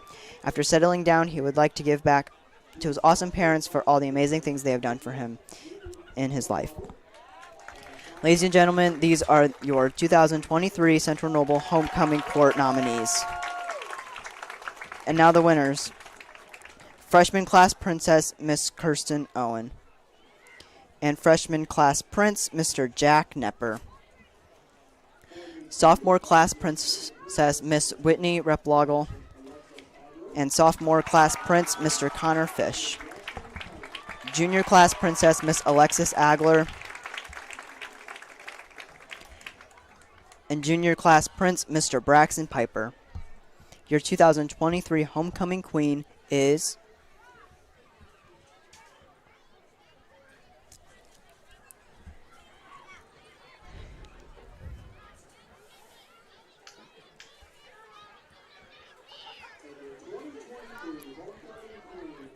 Miss Riley Paris.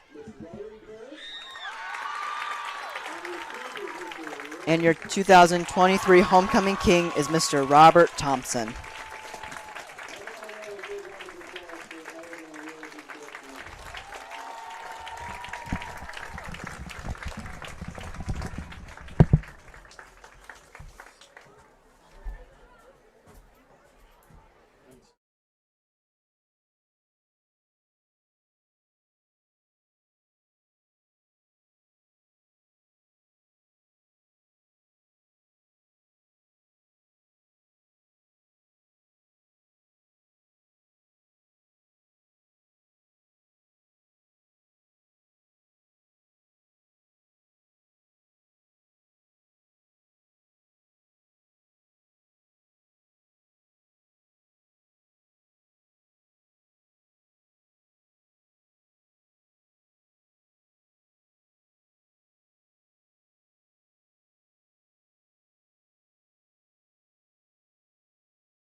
right, welcome back to Central Noble High School.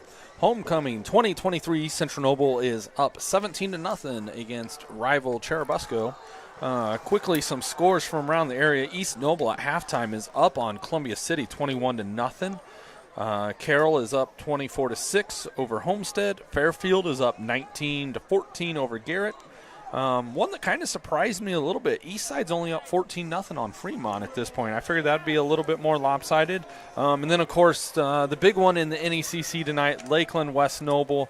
That one's deadlocked at 14. So getting ready to start the second half here. One note to pass along, Brody Morgan on the evening, 11-20 for 217 yards. So he has officially broken the Central Noble career passing record. Elias kicks it off, and that's going to go out of bounds. So Brody breaking the career passing record as a junior, so he has the opportunity to make a record that could stand for quite a while. Quite a while, yes. Yep. So the Churubusco will start on the 35-yard line. As I mentioned earlier, the record that he broke was held by a very good football player in his own right, Mr. Rex Gallmeyer. I know one of his records for single season was in 76, so I don't know if that would have been a senior year. So back in the 70s is when this record was set. Anicelli with a handoff, and he's got a crease to the outside there, and he picks up 12 on his first carry of the second half, Joe, and that's not something you want to see. No, it is not. You do not want him to get going. We'll see what kind of adjustments both teams make. I love the fact that we're up 17-0, but I'm sure Busco will make some adjustments. We'll see if we can adjust to their adjustments. Mm-hmm. Man in motion. Takes it, hands it off to Anicelli again, and he is tripped up after about a 2-yard gain there. I think that might have been Boots in the backfield tripping him up. Yeah, we were discussing at halftime. The presence he has, I think he's going to continue to see his playing time increase.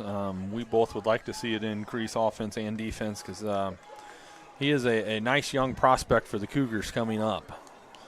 Snap is over the head again. Can they beat him to the ball? Get on it. He knocked it away, and Burkhart gets it for the Cougars.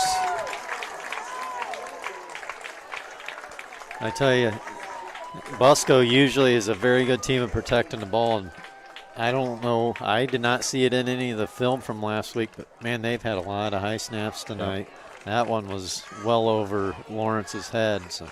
Both teams have struggled with snapping the football tonight, and one of these you have to start to wonder how long before that kind of breaks Busco's spirit if they keep having that issue, and if Central Noble is able to put some more points on the board here. So Morgan comes out, first possession of the second half, high stand to his right, deck to the top of the screen, takes a snap, brings it down, and he passes. He's got Kirchner in the middle, and he turned, and he's got space to run. He is going to score a touchdown. No flags on the field. Touchdown, Cougars. 11 minutes and 4 seconds to go here in the third quarter, and it is 23-0 Central Noble. And as we discussed earlier, Joe, I mean, it's a small thing, but kind of tonight what is kind of impressive with Brody Morgan throwing it is normally when you're taking a snap, it's coming back to where you can still be keeping eyes downfield. With these high snaps, he's having to look up, get the football corralled, and then look back down and try to find receivers again. Yes, it's difficult for him doing that, but the one thing that has impressed me so far tonight, unlike some other games, he's getting some time to throw the ball. So that's yes, he's have some high snaps, but at least he's had some time to regather and find his receivers. There's been games earlier this year where he wasn't having that kind of time to stand back there and relocate receivers, and he was taking a lot of abuse on them. And also have to, on that last play, give credit to Kirchner as well. That was a nice job. He caught it. Defender was to his outside shoulder, so he spun back to the middle, and there was nobody else there with their man coverage. It was nice to see him get a touchdown. I don't know, that may be his first score of the year, so nice to see him get involved in the scoring. So we will have Number 88, Cameron Elias, the 5'9" senior that doubles up on soccer and kicking for the football team, will be teeing up the football here. And the officials on the 20-yard line over here ready to catch it. It's where we've been going all night.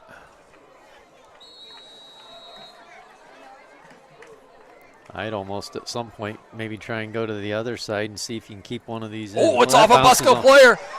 And it is recovered. I think that's Boots again. That's Boots again. That kid's got a knack for the ball. Yep. That reminds me of I believe it was my senior year playing Churubusco.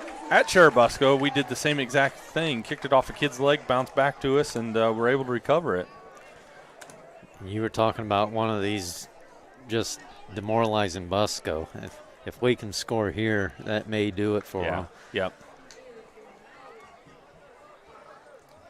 Mr. Boots having himself an evening this evening.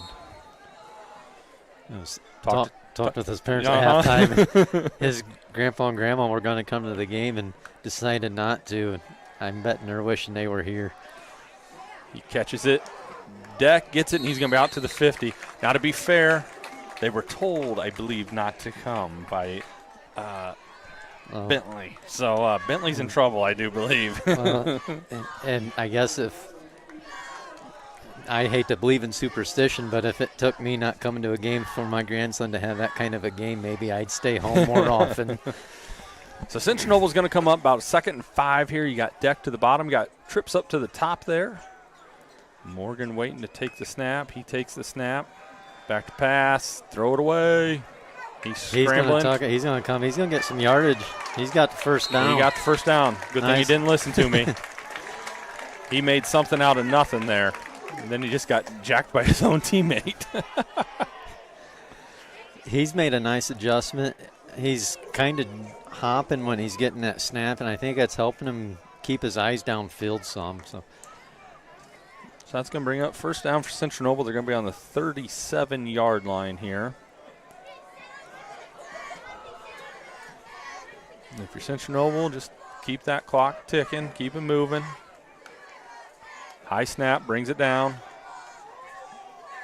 High pass, intercepted. It's going to be picked off by, I think that's number 2, Brennan Gaff. Brennan Gaff with the interception. It got batted up in the air, and Gaff ran underneath it for the interception. So Churubusco gets the ball back. We had 2 receivers right in the same area, and I don't think that's supposed to be designed that way.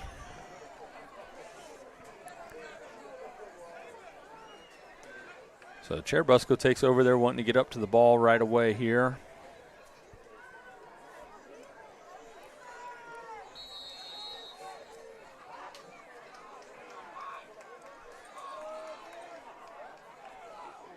Man in motion.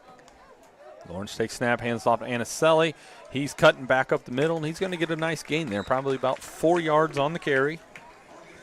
I think that was Duncan that hit him. That's a pretty good pop.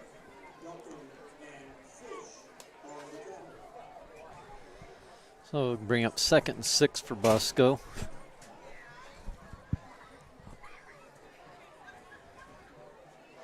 That's one thing about Busco. You're not going to see them make radical changes in their play calling. They're going to stick with what they do.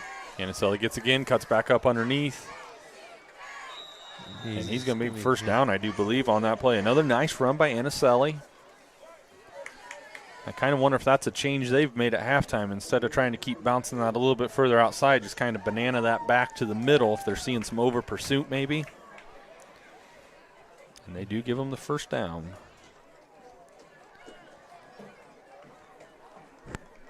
So Churubusco showing some life here.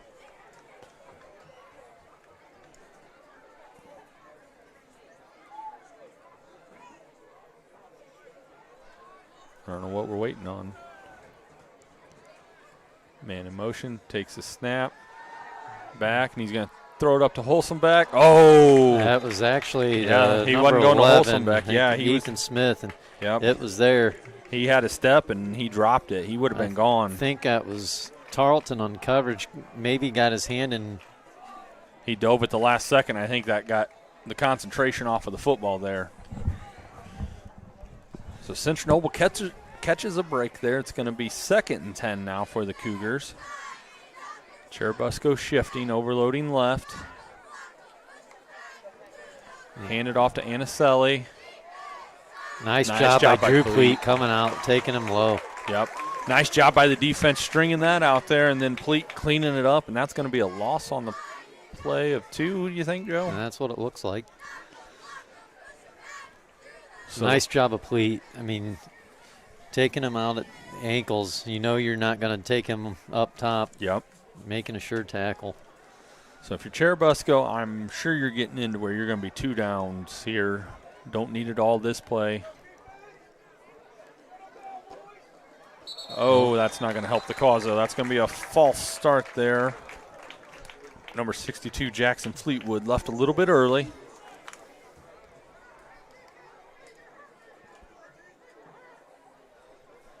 And I believe Churubusco, correct me if I'm wrong, but I think they have made a change at center.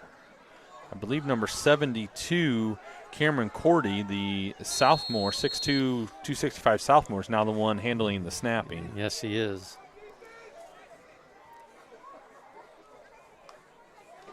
Ball is snapped, hand off to Anicelli, and he slips down. He went to cut back and slipped down. So that's going to bring up 4th and about 17, 18. You said in 2 downs, but I don't think you're in 2 downs anymore. I would imagine this will be a punt. There's not a very many successful 4th and 17 plays out there. We don't have anybody covering the receiver over here. Okay, Fish is coming over.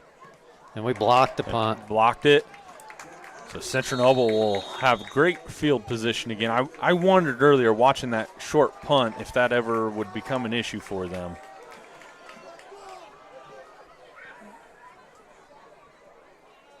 I'm surprised tonight. Usually Busco's very disciplined.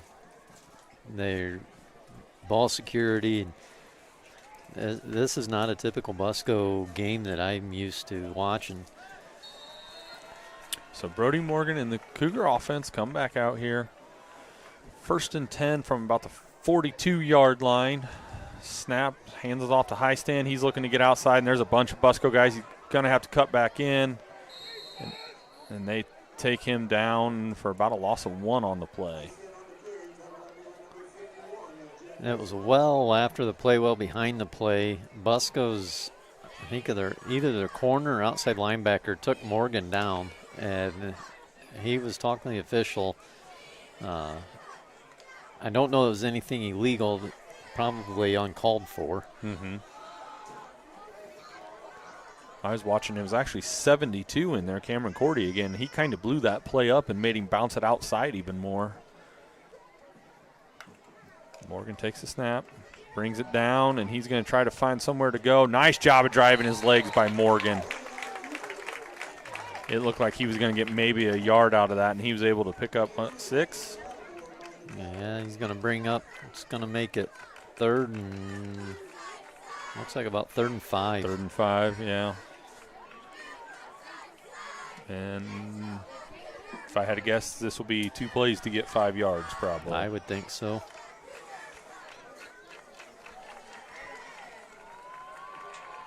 I just leave get 5 or 6 right here on this play, and we don't have to worry about it. Yep. Oh, Morgan picks it up. Now he's going to have to make something, and he does. He's going to get the first down out of it. Nice job by Brody Morgan. Took a good pop there at the end of the play. Hops back up, but that was a nice job of making something out of nothing there. That was pretty lucky bounce, that ball bouncing right back up into his hands.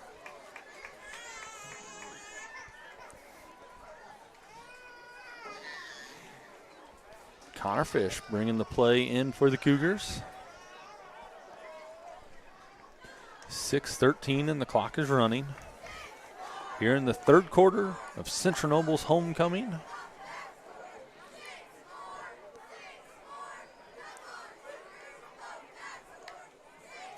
Good snap back, hands it off to High Stand. He is met. Who met him there? Jack Olson back again.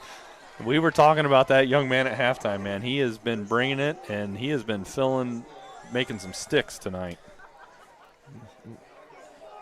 you can tell just by his helmet that this isn't the first game he's done that. There's a lot of paint wore off that helmet. That's a sophomore. Yeah. They got 2 more good years with that young man.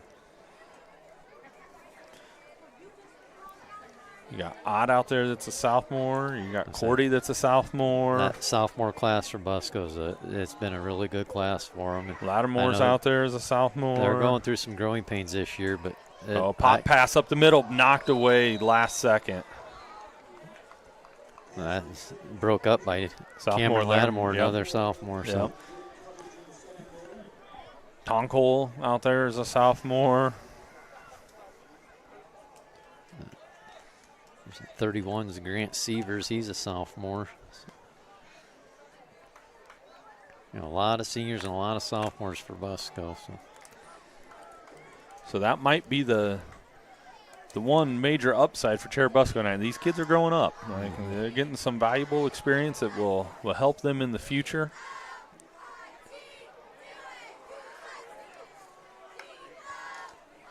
Morgan takes a snap. Just a little bit high to pleat. I wish he would have had an extra second because I think he would have had deck across the middle for the, I'm going to call it a post route there. I think if he could have led him out there, it could have been 6. Bring up 4th down from the 20, right around the 25. This would be field goal range, but it looks like we're going to go for it.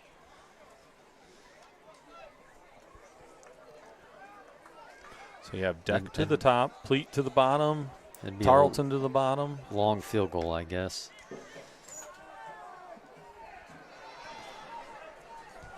Morgan trying to come back to Tarlton. He was running out of real estate to get the pass off. So the Cougars will turn it over on downs. 5 minutes even on the clock here in the 3rd quarter. Cordy came up there, number 72, a little gimpy for Churubusco. I think he forgot he's the center. He's got to come back out.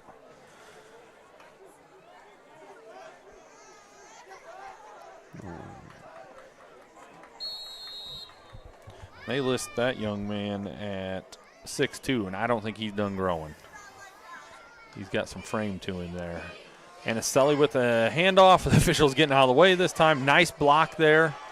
Nice run by Anicelli. That's going to put them about 45, 44-yard line. 44-yard line. So nice run.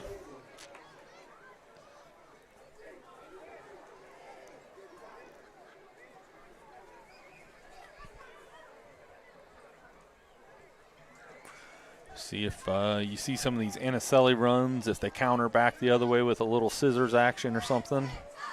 Man in motion. Rolling out to pass. Somebody's wanting a holding on somebody. Couldn't hear the number. Landon Champion did a nice job of stringing him out. That was coming from your defensive tackle position and stringing that out, keeping that to a shorter gain than it could have been. Nice run there by Lawrence. I'm going to say 5. Looks like on that one. Pretty close to 5.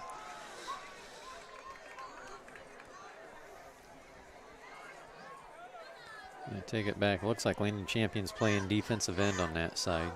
They're going to counter back. Here's the scissors action I was talking about, and it is going to be read beautifully by the Cougars.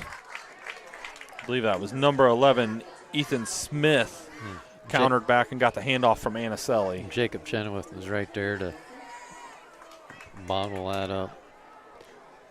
Number 62, Jonathan Van Holst coming off for the Cougars. Parker Boots going in. So see if he can find that football again. So 3rd and 5, take the snap, hand off to Anicelli. He is going to get away from one tackler, going to get away from another, and he is going to go to the house. Churubusco is going to get their first touchdown of the evening.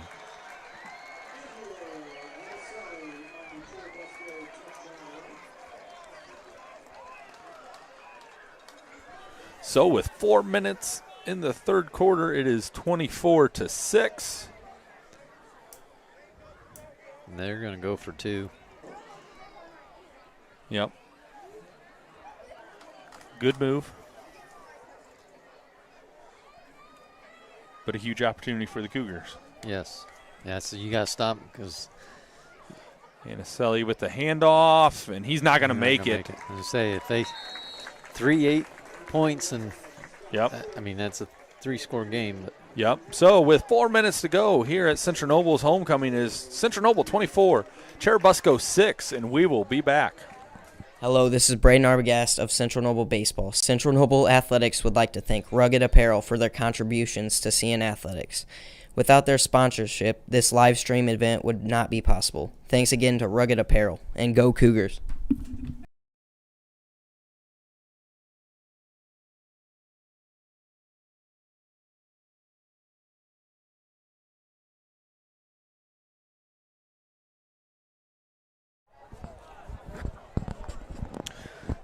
All right, welcome back, Cougar fans. While we have a second here breaking the action, I would like to thank Megan Lordy running the camera this evening and our producer, Mr. Noah Yoder, over there, making sure everything goes out, doing the halftime reading for me so I could enjoy a pork burger. Caught him off guard on that one.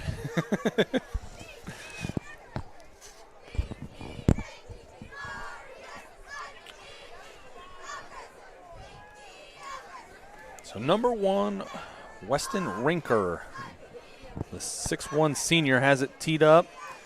And according to Joe, we will probably see a squib here. Caden Burkhart in the middle. You got Tarlton there, Fish. Porter Kleberg back in that corner. And Tarleton corrals it, and we're going to start at about the 41-yard line. Maybe 40. Looks like the 40. That's right, 40.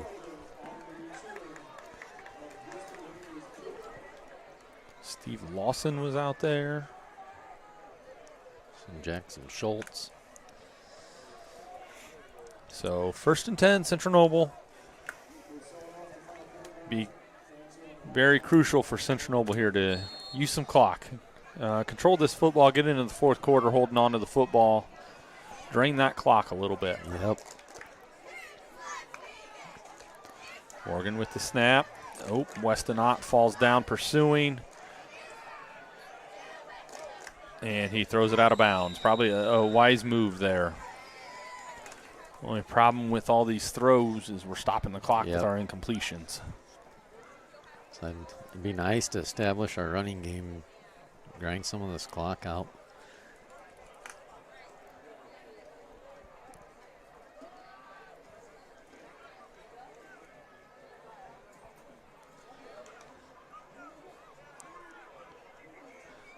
So 2nd and 10 for the Cougars.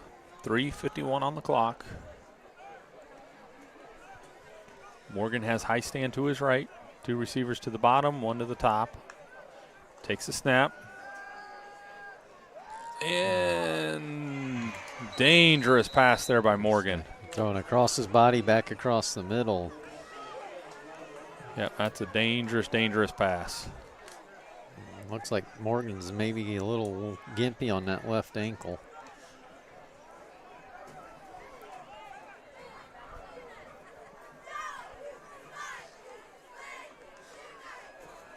So it's going to be 3rd and 10 for the Cougars.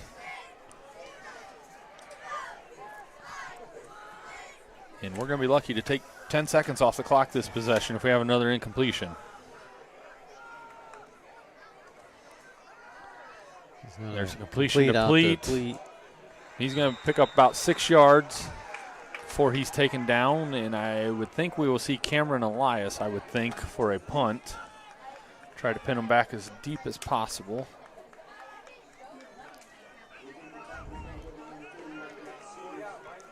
I think with Churubusco slowly getting Nacy going here, I think I pin them back and make them work their way down the field. Okay, here comes Elias. There we go. Give you an opportunity to let Morgan get retaped if need be.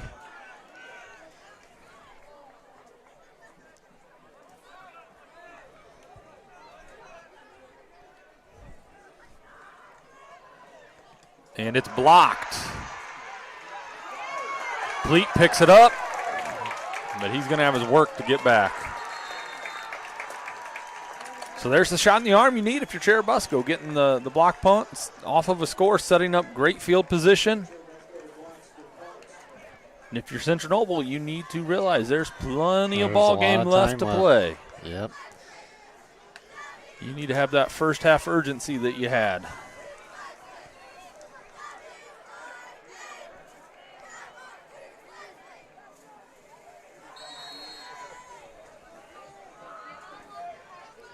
So Lawrence brings his offense out here. Claps his hands.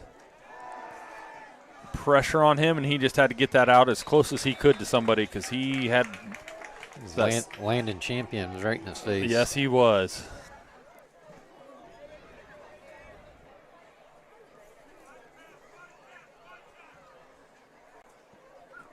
I don't know what the coach told him there, but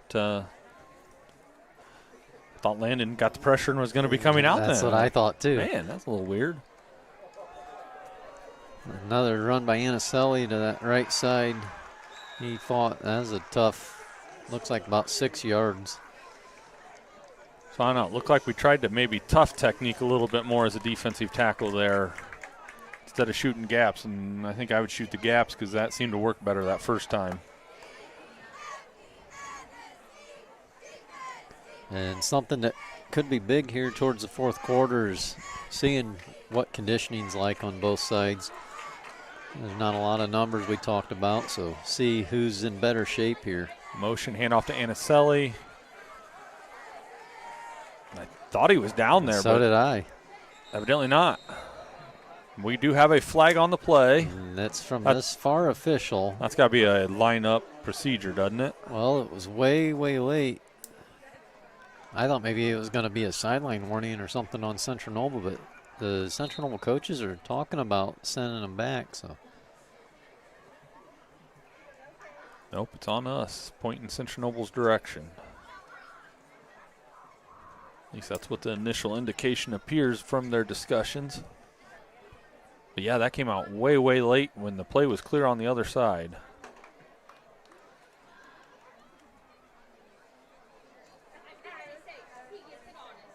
Personal foul, Central Noble. Almost wonder if a coach said something.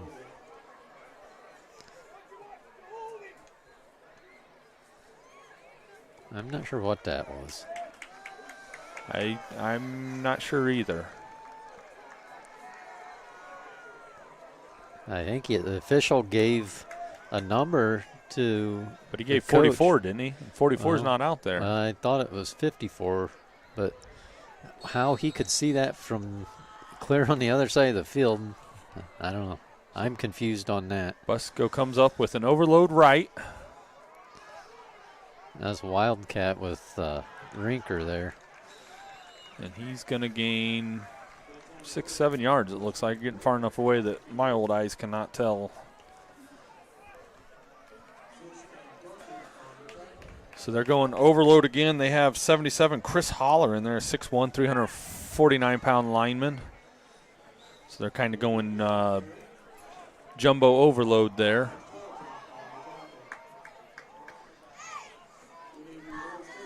And I think they're bringing I thought maybe the regular offense back in. But there's a number 7 is in for the first time tonight. It looks like we might have some cramping with Alex Tarlton, so we will take a break.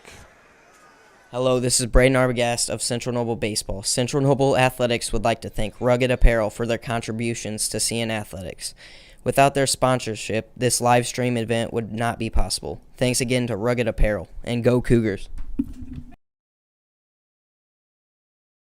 Hello, this is Missy McCoy of Central Noble Girls Basketball. Central Noble Athletics would like to thank Pulver Asphalt for their contributions to CN Athletics. Without their sponsorship, this live stream event would not be possible. Thanks again to Pulver Asphalt, and go Cougars. This is your IHSAA. This is your state. This is your high school. This is your athletic association. Fans, I'm IHSA Commissioner Paul Knighty, and we're here to make sure that all of this remains yours. This is your state. This is your community. This is your right, welcome back. Alex Tarlton coming off the field here for the Cougars.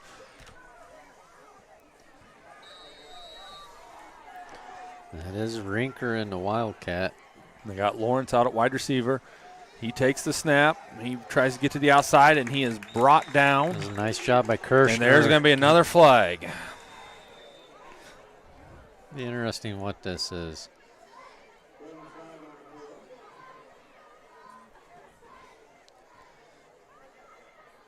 Earlier looked like maybe our defensive end was getting held, and he shoved after the play. Personal foul, face mask on the Cougars. All right, we are killing ourselves on this drive. So it's going to be a 1st and goal for Churubusco.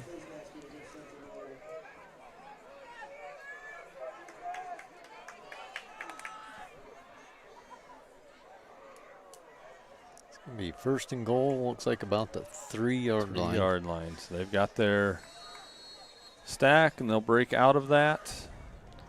And I would watch for a pop pass across the middle here. Got another flag. You would think eventually one would have to go our way, right? Where that came from, I would think that would be a procedural lineup. Call a false start on Busco. So that'll take them back 5. So that'll be 1st and goal from the 7-yard line.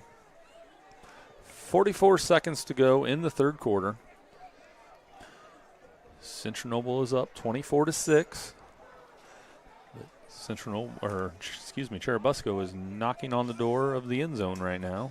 They got their regular offense back in here now. I would expect it's going to be Anicelli carrying the ball.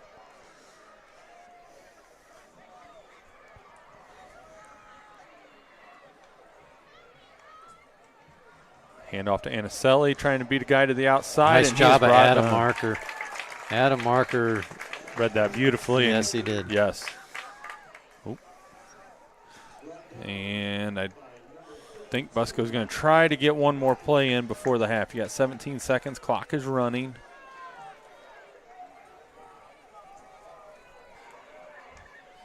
Takes the snap, fakes, rolls out. Whoa, throws it out of bounds. He was being pressured there by Sam Hoover. Sam Hoover, yep. So with 5 seconds to go, it's going to be 3rd and goal from about the 9-yard line. Yep. Looks maybe the 8. Scoreboard says 9, and to me it looks like it's on the 8. Central Noble got lucky there that Sam Hoover had the pressure, because if he didn't, he had a man in the flats. Did he? Open there. Yeah, he did. If we don't get that, that's a touchdown. Here's the handoff to Anicelli, and he is cut down. I don't know who made that tackle, but they brought him down. So as time expires here in the 3rd quarter, it is Central Noble 24, Churubusco 6, and we will be back. Hello, this is Mason Fry of Track and Field. Central Noble Athletics would like to thank Noble County Disposal for their contributions to Central Noble Athletics. Without their sponsorship, this live stream event would not be possible. Thanks again to Noble County Disposal.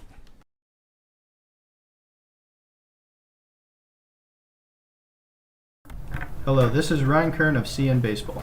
Central Noble Athletics would like to thank A Time to Remember for their contributions to CN Athletics. Without their sponsorship, this live stream event would not be possible. Thanks again to A Time to Remember, and go Cougars.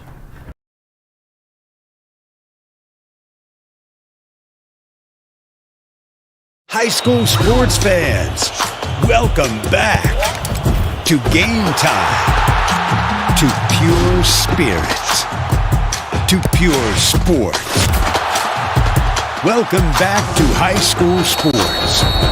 Fans, I'm IHSA Commissioner Paul Nighty, and I just want to say, welcome back. This is Game Time. This is Indiana high school sports. This is your IHSAA.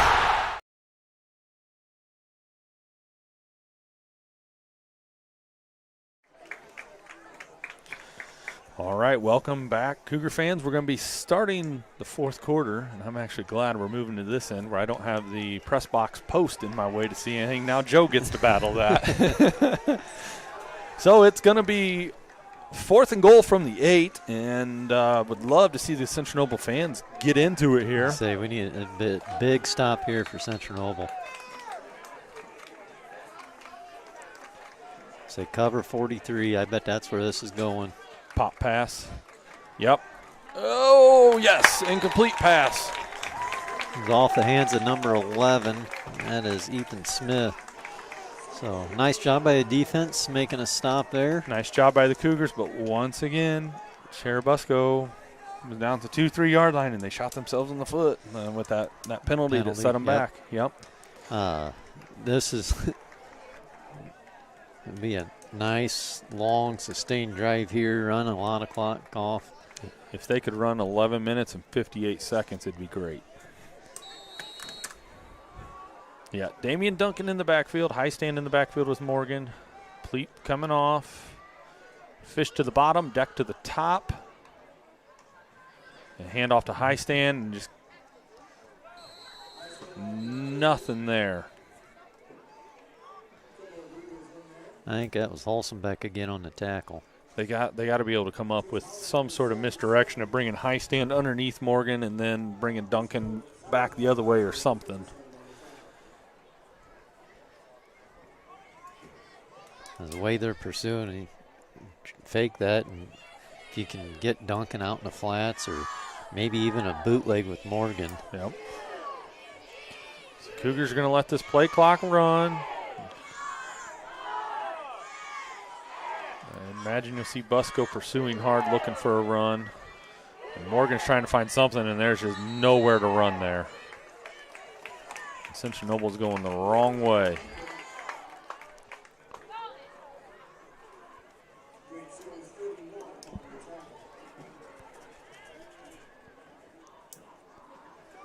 So it's going to be 3rd and 13 for Central Noble at their own 5-yard lines. Connor Fish bringing the play out for the Cougars. So do you keep it on the ground, Joe, or do you try to pass it? I'd like to keep running the clock, but at this point I think you got to look to try and get a pass. You got one-on-one coverage over there with Deck. Morgan throws it to high stand, and he drops it. He would have had a chance to get close. I think so. To a first down, but he could not bring it in. So that incompletion will bring up 4th down for the Cougars, and Central Noble will be punting out of their own end zone. Cannot afford to get another one blocked here. We got to clean up the blocking up front, clean catch, and get it out of there quickly. Something we had last week that wasn't a design, but it was kind of a bad snap back to Elias, and there was pressure there, and he just tucked it and took off running and got a first down. He's got some speed, but I wouldn't think this would be a place you want to try and do that. He got it. He got it out of there very nicely. Now you got to get coverage. Number 2 on the return, and nice job by the Cougars. They're going to bring him down, but great field position. We do have a flag on the play. They're wearing the flags out this half. Yes. Let's hope it's holding on the release downfield or something. Good call, Mr. Carmine.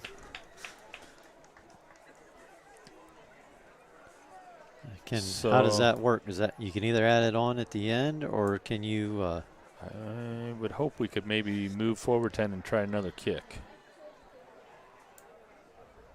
I would think it's after the kick. They just have to tack it on one day. No. Yes, we want it on that side of the marker, official. You are correct. So they're going to kick it again. So they're going to mark 10 yards off and kick it again. Yep.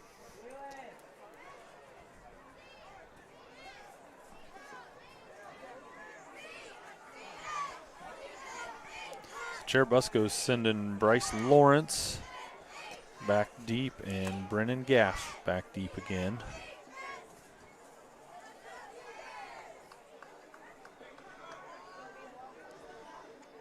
So it should be a spot foul, right? Well, that's I'm confused. I'm not sure the officials know what's going on right now. So we're out to the 15. And we were on the 5. So, yeah, there's your 10 yards But that's from the line That's of from scrimmage. the line of scrimmage, yeah. So I guess I'm confused. Holding normally spot foul, isn't it? Huh? It usually is, but I don't. Like I said, I think it was after the punt, so I thought maybe it just had to be tacked on to the end, but. He gets it off, and it's going to pay off big time for the Cougars. Nice roll. Going to be to the 45, so that changed about 30 yards of field position there. Good call by Coach Baber, taking the penalty there. That was I'm assuming Elias was coached to do that, but kick that to the sideline. It's hard to get a return from the sideline like that. So, very nice punt. So 10-10 to go in the fourth quarter, not the third quarter like the scoreboard says.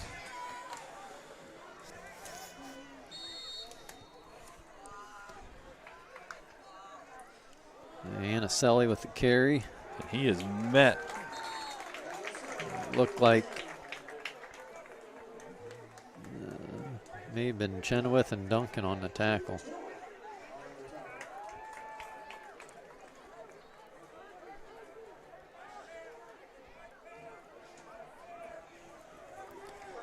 So 2nd and 10 for Busco. Split 2 guys to the far side here. Snap. Burkhart got in there quickly. There you go. Nice job by Spencer Adams coming up. Marker had him, and Adams came up to help finish him off. Yep.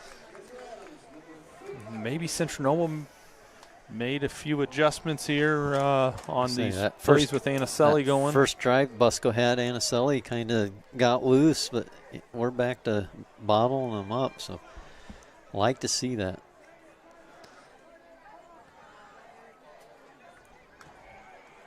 Cougars bringing pressure, throwing back the other way. Ooh. And it was caught, and he's gone.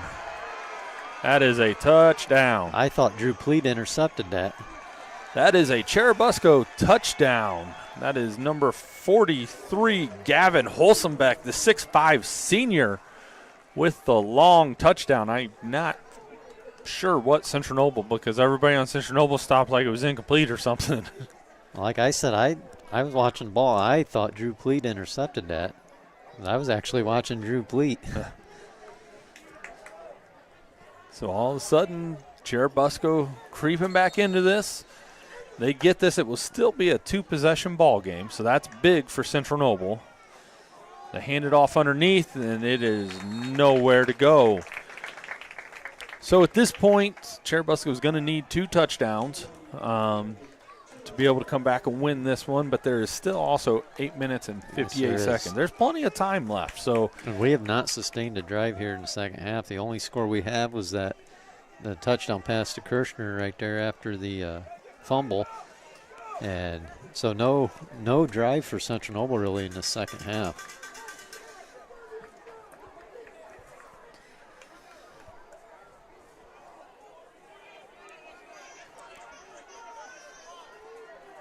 We will see another squib kick by Busco. We may see a onside even. If you're Central Noble, you got to be on the lookout. Like we had that one in the first half from bouncing off of someone on that front line. You're almost better if it's coming that hot just to get out of the way and let your second or third rows get it. Yep.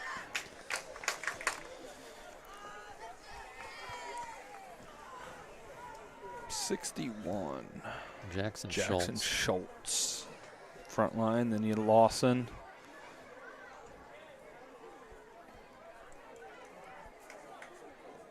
Lane Wolf. Yeah, you had him. He got the opening kickoff, right? Yep. So Weston Rinker getting ready to kick off for Churubusco. Squibs it. Just get on it, boys. Ooh. That could almost be a spear coming in like that. With 2 guys already down on the ground giving themselves up for the football coming in head first. There's been several times tonight I thought Busco was borderline on late hits. And that's a good way for somebody to get hurt coming in like that. Mm-hmm. So Central Noble is going to take over with 8:57 to go in the fourth quarter. Up by 12 points.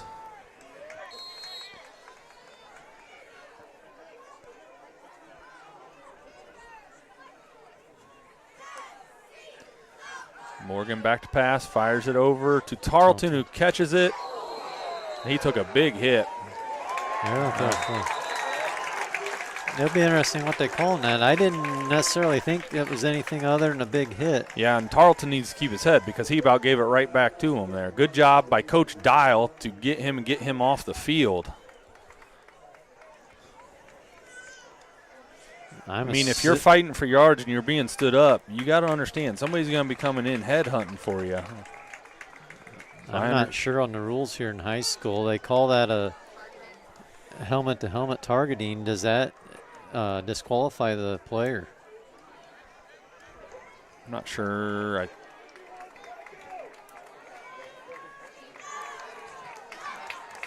Nope. Not. We talked about Jack Colsonbeck making some hard hits, and that was him that came up there and hit him. He hit him hard enough he knocked all the buckles loose on his helmet. So. Yep. So Morgan and the Cougars come up to the line. They take the snap, and he's going to have to eat it.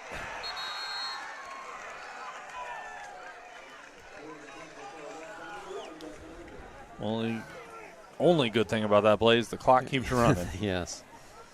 It's going to bring up 2nd and 17. There's a lot more negatives to it, though. Lost 7 yards. We're behind the chains big time.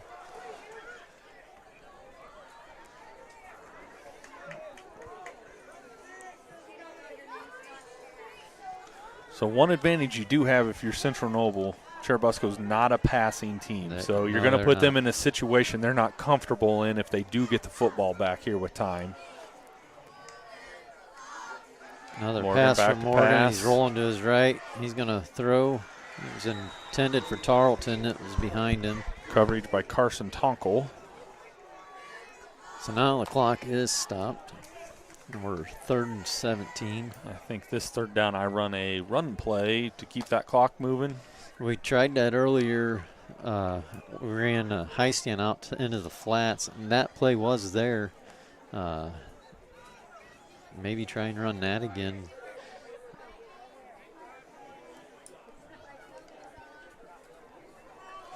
You're going to have to get moving. You got 10 seconds. Get everybody set here.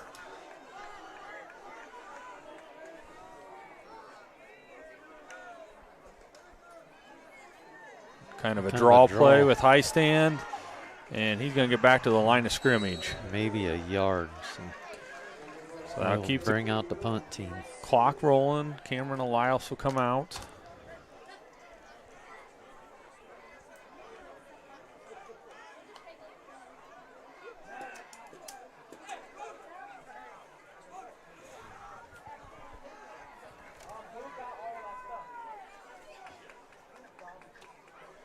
You can kind of feel it up here in the stands. It is so quiet. I think Central Noble fans have a panic in them at this point in time. Elias letting the clock run down. Takes a snap. Gets it off. It's another good punt if it can roll for us. And it takes a good Churubusco bounce. Bryce Lawrence picks it up. And he's got room. We do have a flag down on the play. It was a nice job of Drew Pleat making the tackle over there. It was a nice return, but yeah, we do have a flag on this side. I think we're going to have another hold maybe. He's talking to a Busco player, I think, maybe explaining what he's seen. That's Anaselli he was talking to.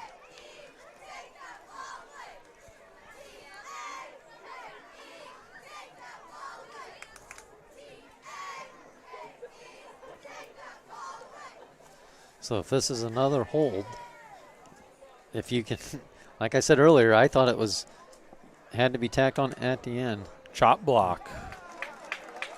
So that'll be after that'll just be tacked on to the end, I believe.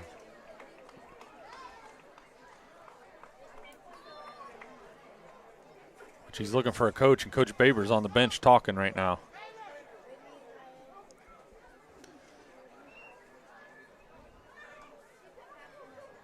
I think Baber was over here talking with Morgan. Morgan was very upset when he came off the sidelines. I think Baber was trying to tell him to keep his cool. It's not the end of the world having to punt. I really hope the person in the stands that yelled, "Come on, coach, get into the game." was joking, I hope. He's sitting here talking to his starting quarterback.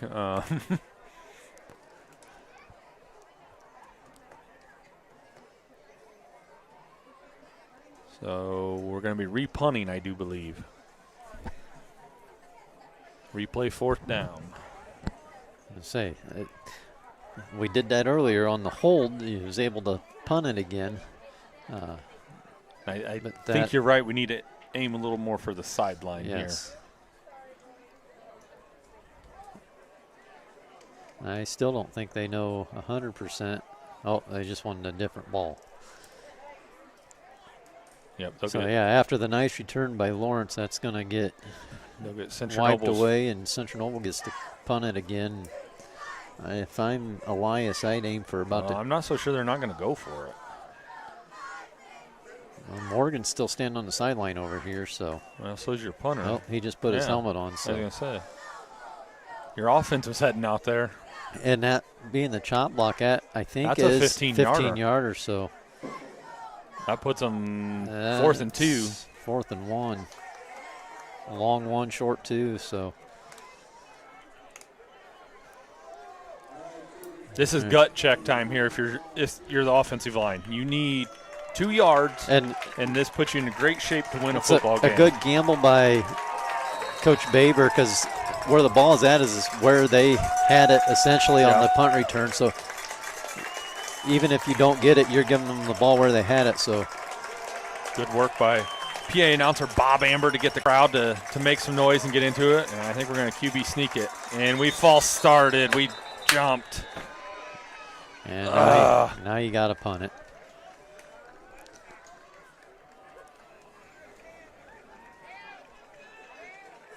So now Central Noble will give 5 yards back, and we're going to be.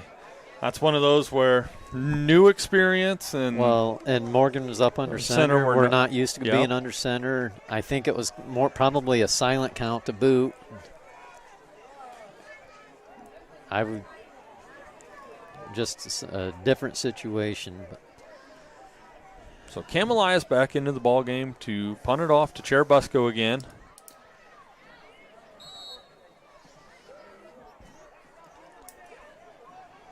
Aim for the sidelines, Cam.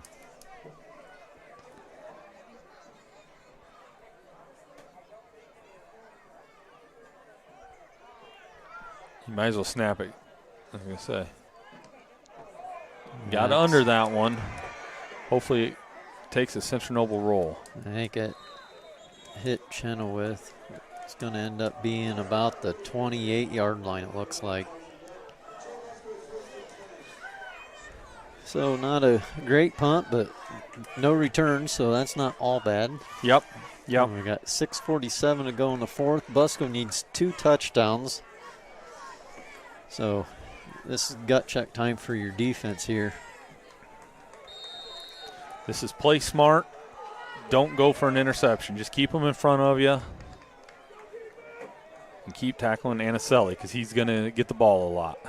They're going to roll him back out, and there's number 11 with the catch, tackled by Tarlton. It's Ethan Smith on the reception. That was a nice tackle by Tarlton. But you really kind of see that's kind of their passing tree almost. It's just pop passes for the most part. Yeah, they're not a deep passing team. Looks like a little confusion here for Churubusco. They get lined up. They're going to roll out. The wingback was set on this side. And he just threw it up for Holsenbeck there. Incomplete.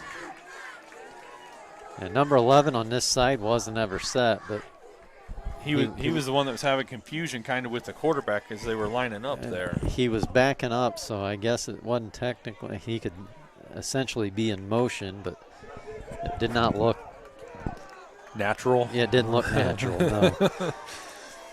So 2nd and 10 for Churubusco. Clock stopped with the incompletion.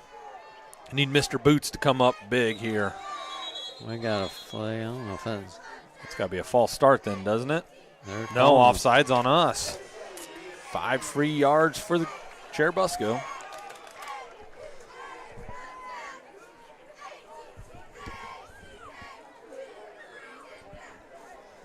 So that'll be 2nd and 5 for Busco now. Porter Kleberg's in there at safety. I'm trying to think who he's in there for. Tarlton. Going to have the counter back. Nice job of being ready for that. Yep. Nice job by Central Noble staying home. I think that was Chenoweth. So that's going to be 3rd down now. Clock keeps running. Good disciplined football there by Central Noble to not over pursue. 3rd and 5. Man in motion, and they throw it. And one of these times we're going to pick up on that play, right? I hope. I would think so. But like you said, Tarleton's on the sideline. You got Kleberg in there at safety. So here comes Lucas Deck in for him.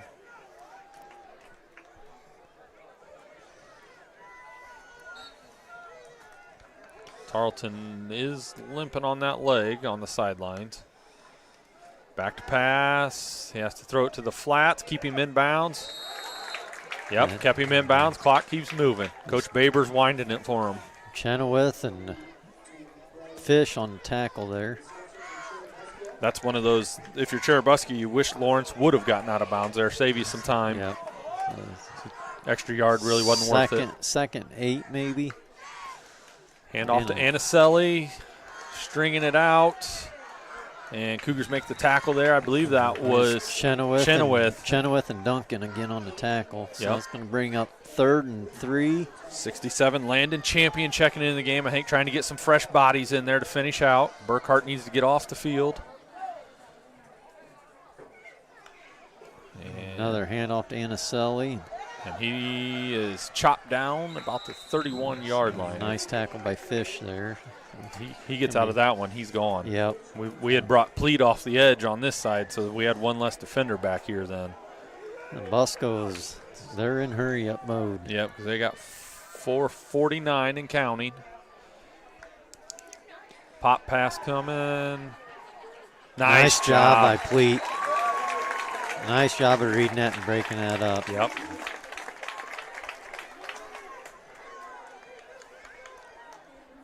Burkhart coming back in.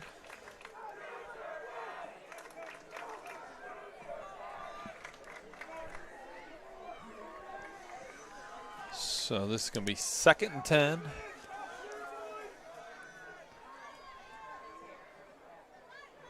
Lawrence hands off to Anicelli, and he is going to get about 3 yards. Yeah. So it would be 3rd and 7.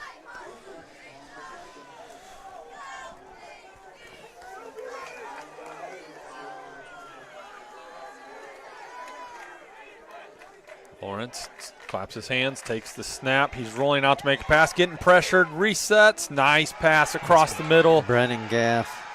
He's going to be down about the 6 or 7 yard line. That was a nice job of Lawrence. They took away his first read, and he looked back. Gaff was coming around on the backside and made a nice pass. He did a nice job of resetting his feet to fire downfield. 4:09, clock is running. Lawrence takes the snap, rolling left, squares up, and don't know if he overthrew Gaff or if he just missed his brother in the back, Bryce. I don't know. So that'll be 2nd down. 2nd down. There's 4 minutes even to go. And this is Mason Jones sprinting into the game. Parker Boots coming off.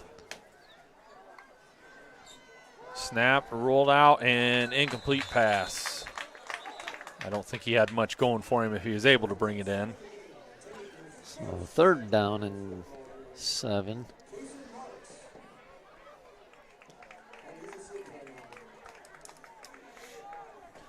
Churubusco comes up to the line here. 3rd and 9. You say you need to be very aware of where 43's at right now. Take the snap, rolling left. And being chased and broken up by Connor Fish. Nice job. I was watching backside. 43 went in the end zone. Braden Kirshner and Spencer Adams both blanketed on him. I was watching that too. Nice job of coaching there to make sure you take away their top target. But there's been a couple times this evening where I've looked down and I think they're blanketing him with Kirshner over and top. They still get it. And that's what I think Central Noble's going to take a timeout here. And I kind of wonder if this isn't just to let your guys breathe here for 30 seconds. Get a breath. Yep. So we will take a quick break with them. Hello, this is Tyson Deck of Central Noble Football and Baseball. Central Noble Athletics would like to thank QSI Automation for their contributions to CN Athletics. Without their sponsorship, this live stream event would not be possible. Thanks again to QSI Automation, and go Cougars.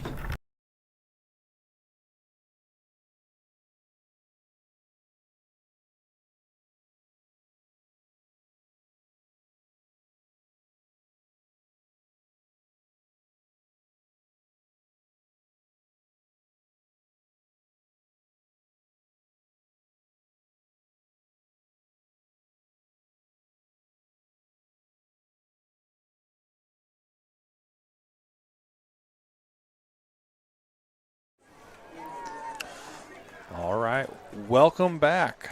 3:51 to go here in the fourth quarter of what's turning out to be a very exciting ball game here between Central Noble and Churubusco. A very big 4th and 9 for Churubusco. Lawrence takes the snap. He rolls. He's getting pressured by Burkhart. He's not going to get there. Big stop by the Cougars. That came up. Is that Spencer? Spencer Adams. Yep, that was Spencer Adams. Nice job coming up, making tackle. Yep. That was a big play for our defense. Yep, that is very big. And it's one of those situations there, Joe, where you had talked about earlier. That's not Churubusco. That drive they just had to do there with all the passing, that's not their game. That's not. So now, if you're Central Noble, you need some first downs. You need to run 3 minutes and 42 and just seconds let that off clock the clock run. Yep.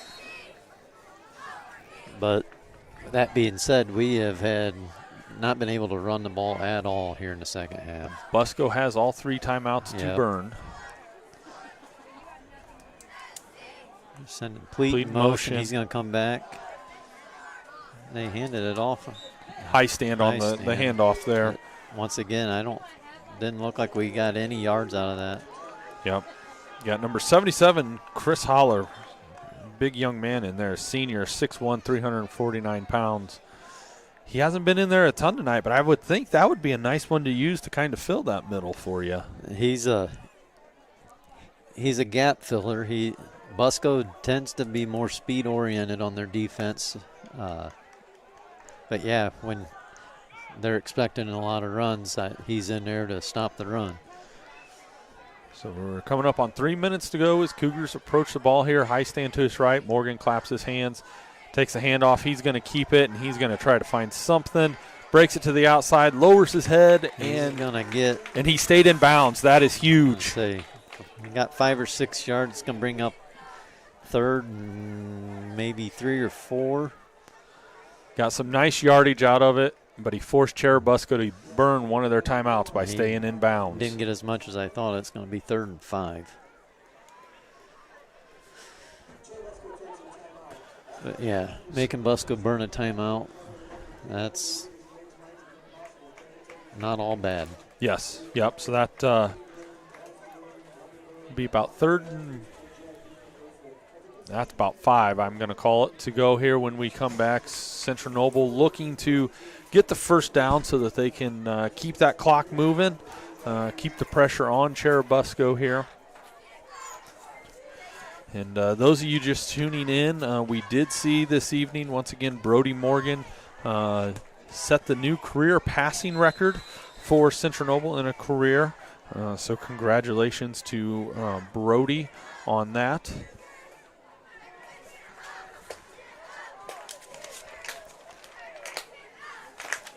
Cheerleaders for Central Noble trying to get the fans into the game here. I wouldn't mind seeing Brody put another 90 yards on his total right here. And we're going to have a false start. That does not help the cause one bit.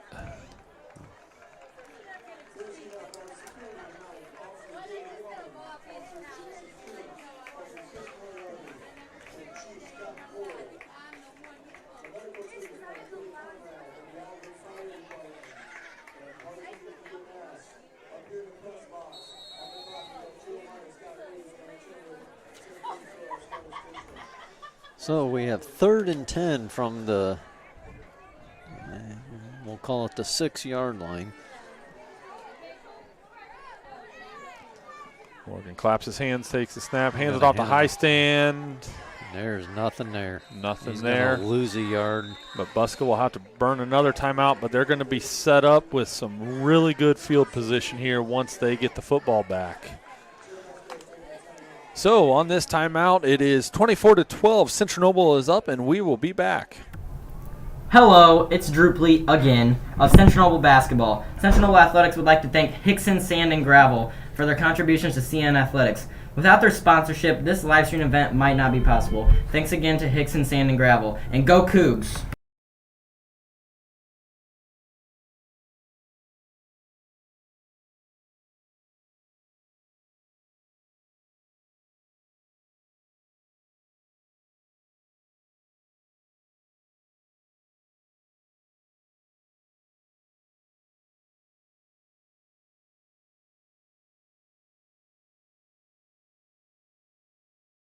My mind. Welcome back, Central Noble fans.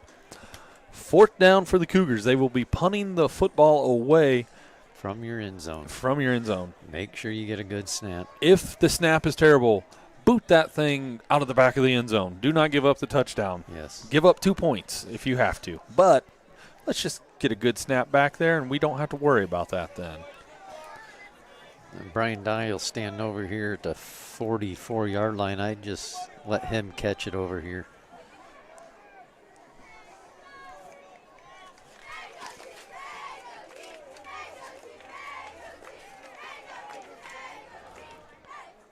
There's Elias a snap. gets it. Good snap. Nice punt.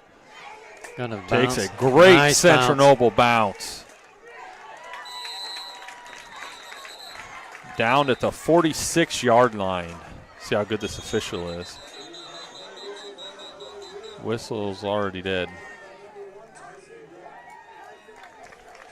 I think what Lawrence was doing on that, in the NFL, if that's touched and you can still get it, you're allowed to run that. But as soon as it's touched in high school, and It's I think dead. in college, it's a dead ball.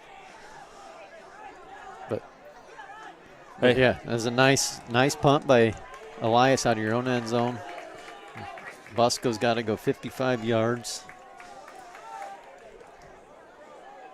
And it is a heads-up play. I mean, pick it up and go. Yeah, once you hear the whistle, okay, well, it's done. So there you go. Been waiting for this all night. The crowd has been dead all night. Cougars trying to get them into it here.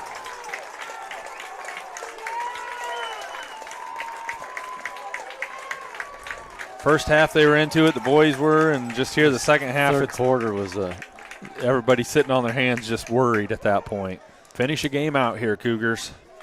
We got Holstenbeck is lined up out wide to this side, so it'll be a different little bit of like, formation. yeah, yep. The officials are having a conference over there. I'm not sure what it's about.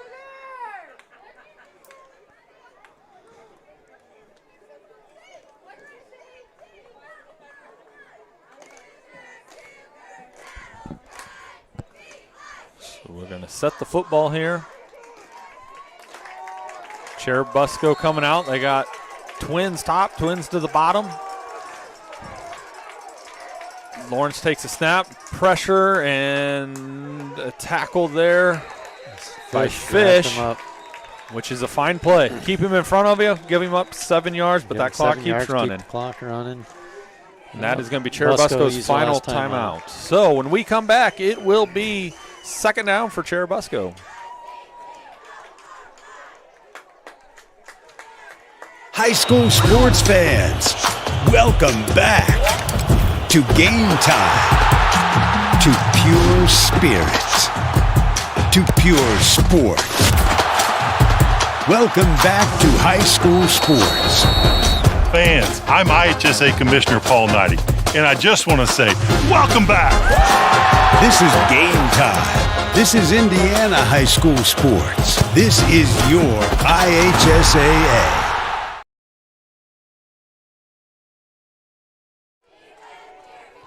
All right, welcome back. The Central Noble Cougars trying to get a little fire here, get the crowd into it, make some noise. We have 2 minutes and 19 seconds to go here in the fourth quarter. Central Noble is up 24-12, and it is 2nd down and 2 for Churubusco. Lawrence claps his hands, takes the snap. He is rolling out. Man, 54 was being held horribly. I'm not sure how you missed that one. He was being spun around by his shoulder pads. That is Sam Hoover, correct? Yeah. Yeah. And there was the personal foul penalty earlier was on him because of it. It was very similar to that. He was getting held, and he retaliated a little bit. But the kid literally had outside of each shoulder pad and was just spinning him in circles. So here we go, 3rd down and 2. Man in motion for Churubusco. Lawrence takes the snap. He's rolling this way, getting pressure backside, and he passes it to his complete for no yards. Maybe a yard. Nope, he's got the 2. He got it. It's going to be real close to a 1st down. Depends on where they spot this.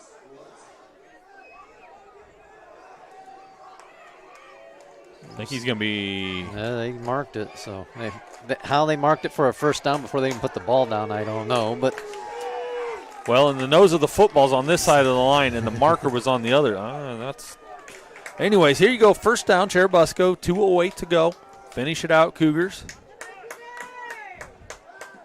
And a pass here to the flats, and it is dropped. Wasn't going to have much going for him anyways. Final score here, East Noble over Columbia City, 35-0. Wow, impressive victory for East Noble. Coach Robertson and his defense pitching a shutout tonight.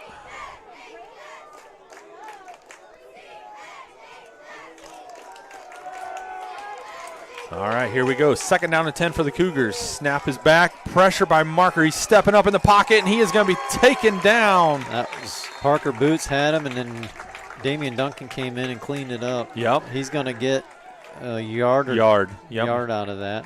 And they got to wait for Holsenbeck to get back. The clock's running. Oh, that's a false start. His guys were not set.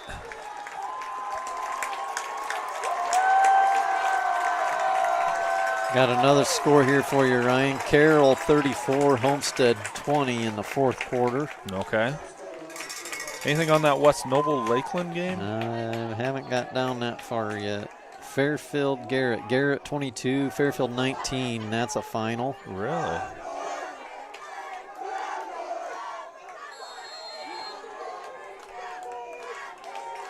All right. 3rd and about 15 now, 14. Cougars bringing a blitz. Passes up. Diving attempt is incomplete. I've got a Eastside Fremont score 14-0, but that still says 2nd quarter, so I don't think that's updated then. And I do have a Lakeland West Noble. They're tied at 28 and a 4th. That's a good ball game right there. Everybody kind of figured going into that was going to be a good ball game tonight. All right, here we go. 4th down for Churubusco. They need 13 yards if they want to keep their hopes alive here of extending the ball game. Snap is back. Marker with pressure. He steps up, and there's nobody home. Central Noble will take over on downs. Busco's out of timeouts. We should be able to go to victory formation and run this out.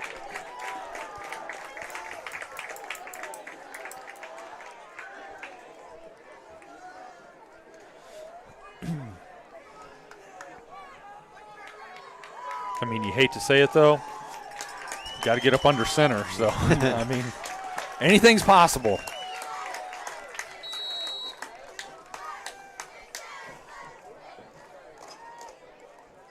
Morgan with the snap, and he takes a knee. So, homecoming 2023, Central Noble on their way to getting the victory over rival Churubusco. It's a nice win for Coach Baber. Yes. Big win for Coach Baber. Nice crowd here in the stands this evening for the Cougars to take it in. And that still keeps us showdown with Eastside to determine the small school division of the NECC. And that'll be next week at Eastside then, right? Followed by Garrett at home then. So need another good week of practice, and got a big game next week. And that'll do it, folks. That will do it. Central Noble Cougars with the homecoming victory, 24-12. Once again, one last time before we go off air tonight, Brody Morgan setting the career passing record. And Joe, that young man still has another year to come back and play football. Yes, he does. I said earlier, he can tack a lot of yards onto that record. Yes, he can. As 7 seconds run off here, once again, would like to thank Joe Lordy for being on air with me here this evening. Mr. Noah Yoder, most importantly, because without him, this does not get out there to you. We're just talking to each other. And for Megan Lordy running the camera for us as well. So 24-12, Central Noble wins. And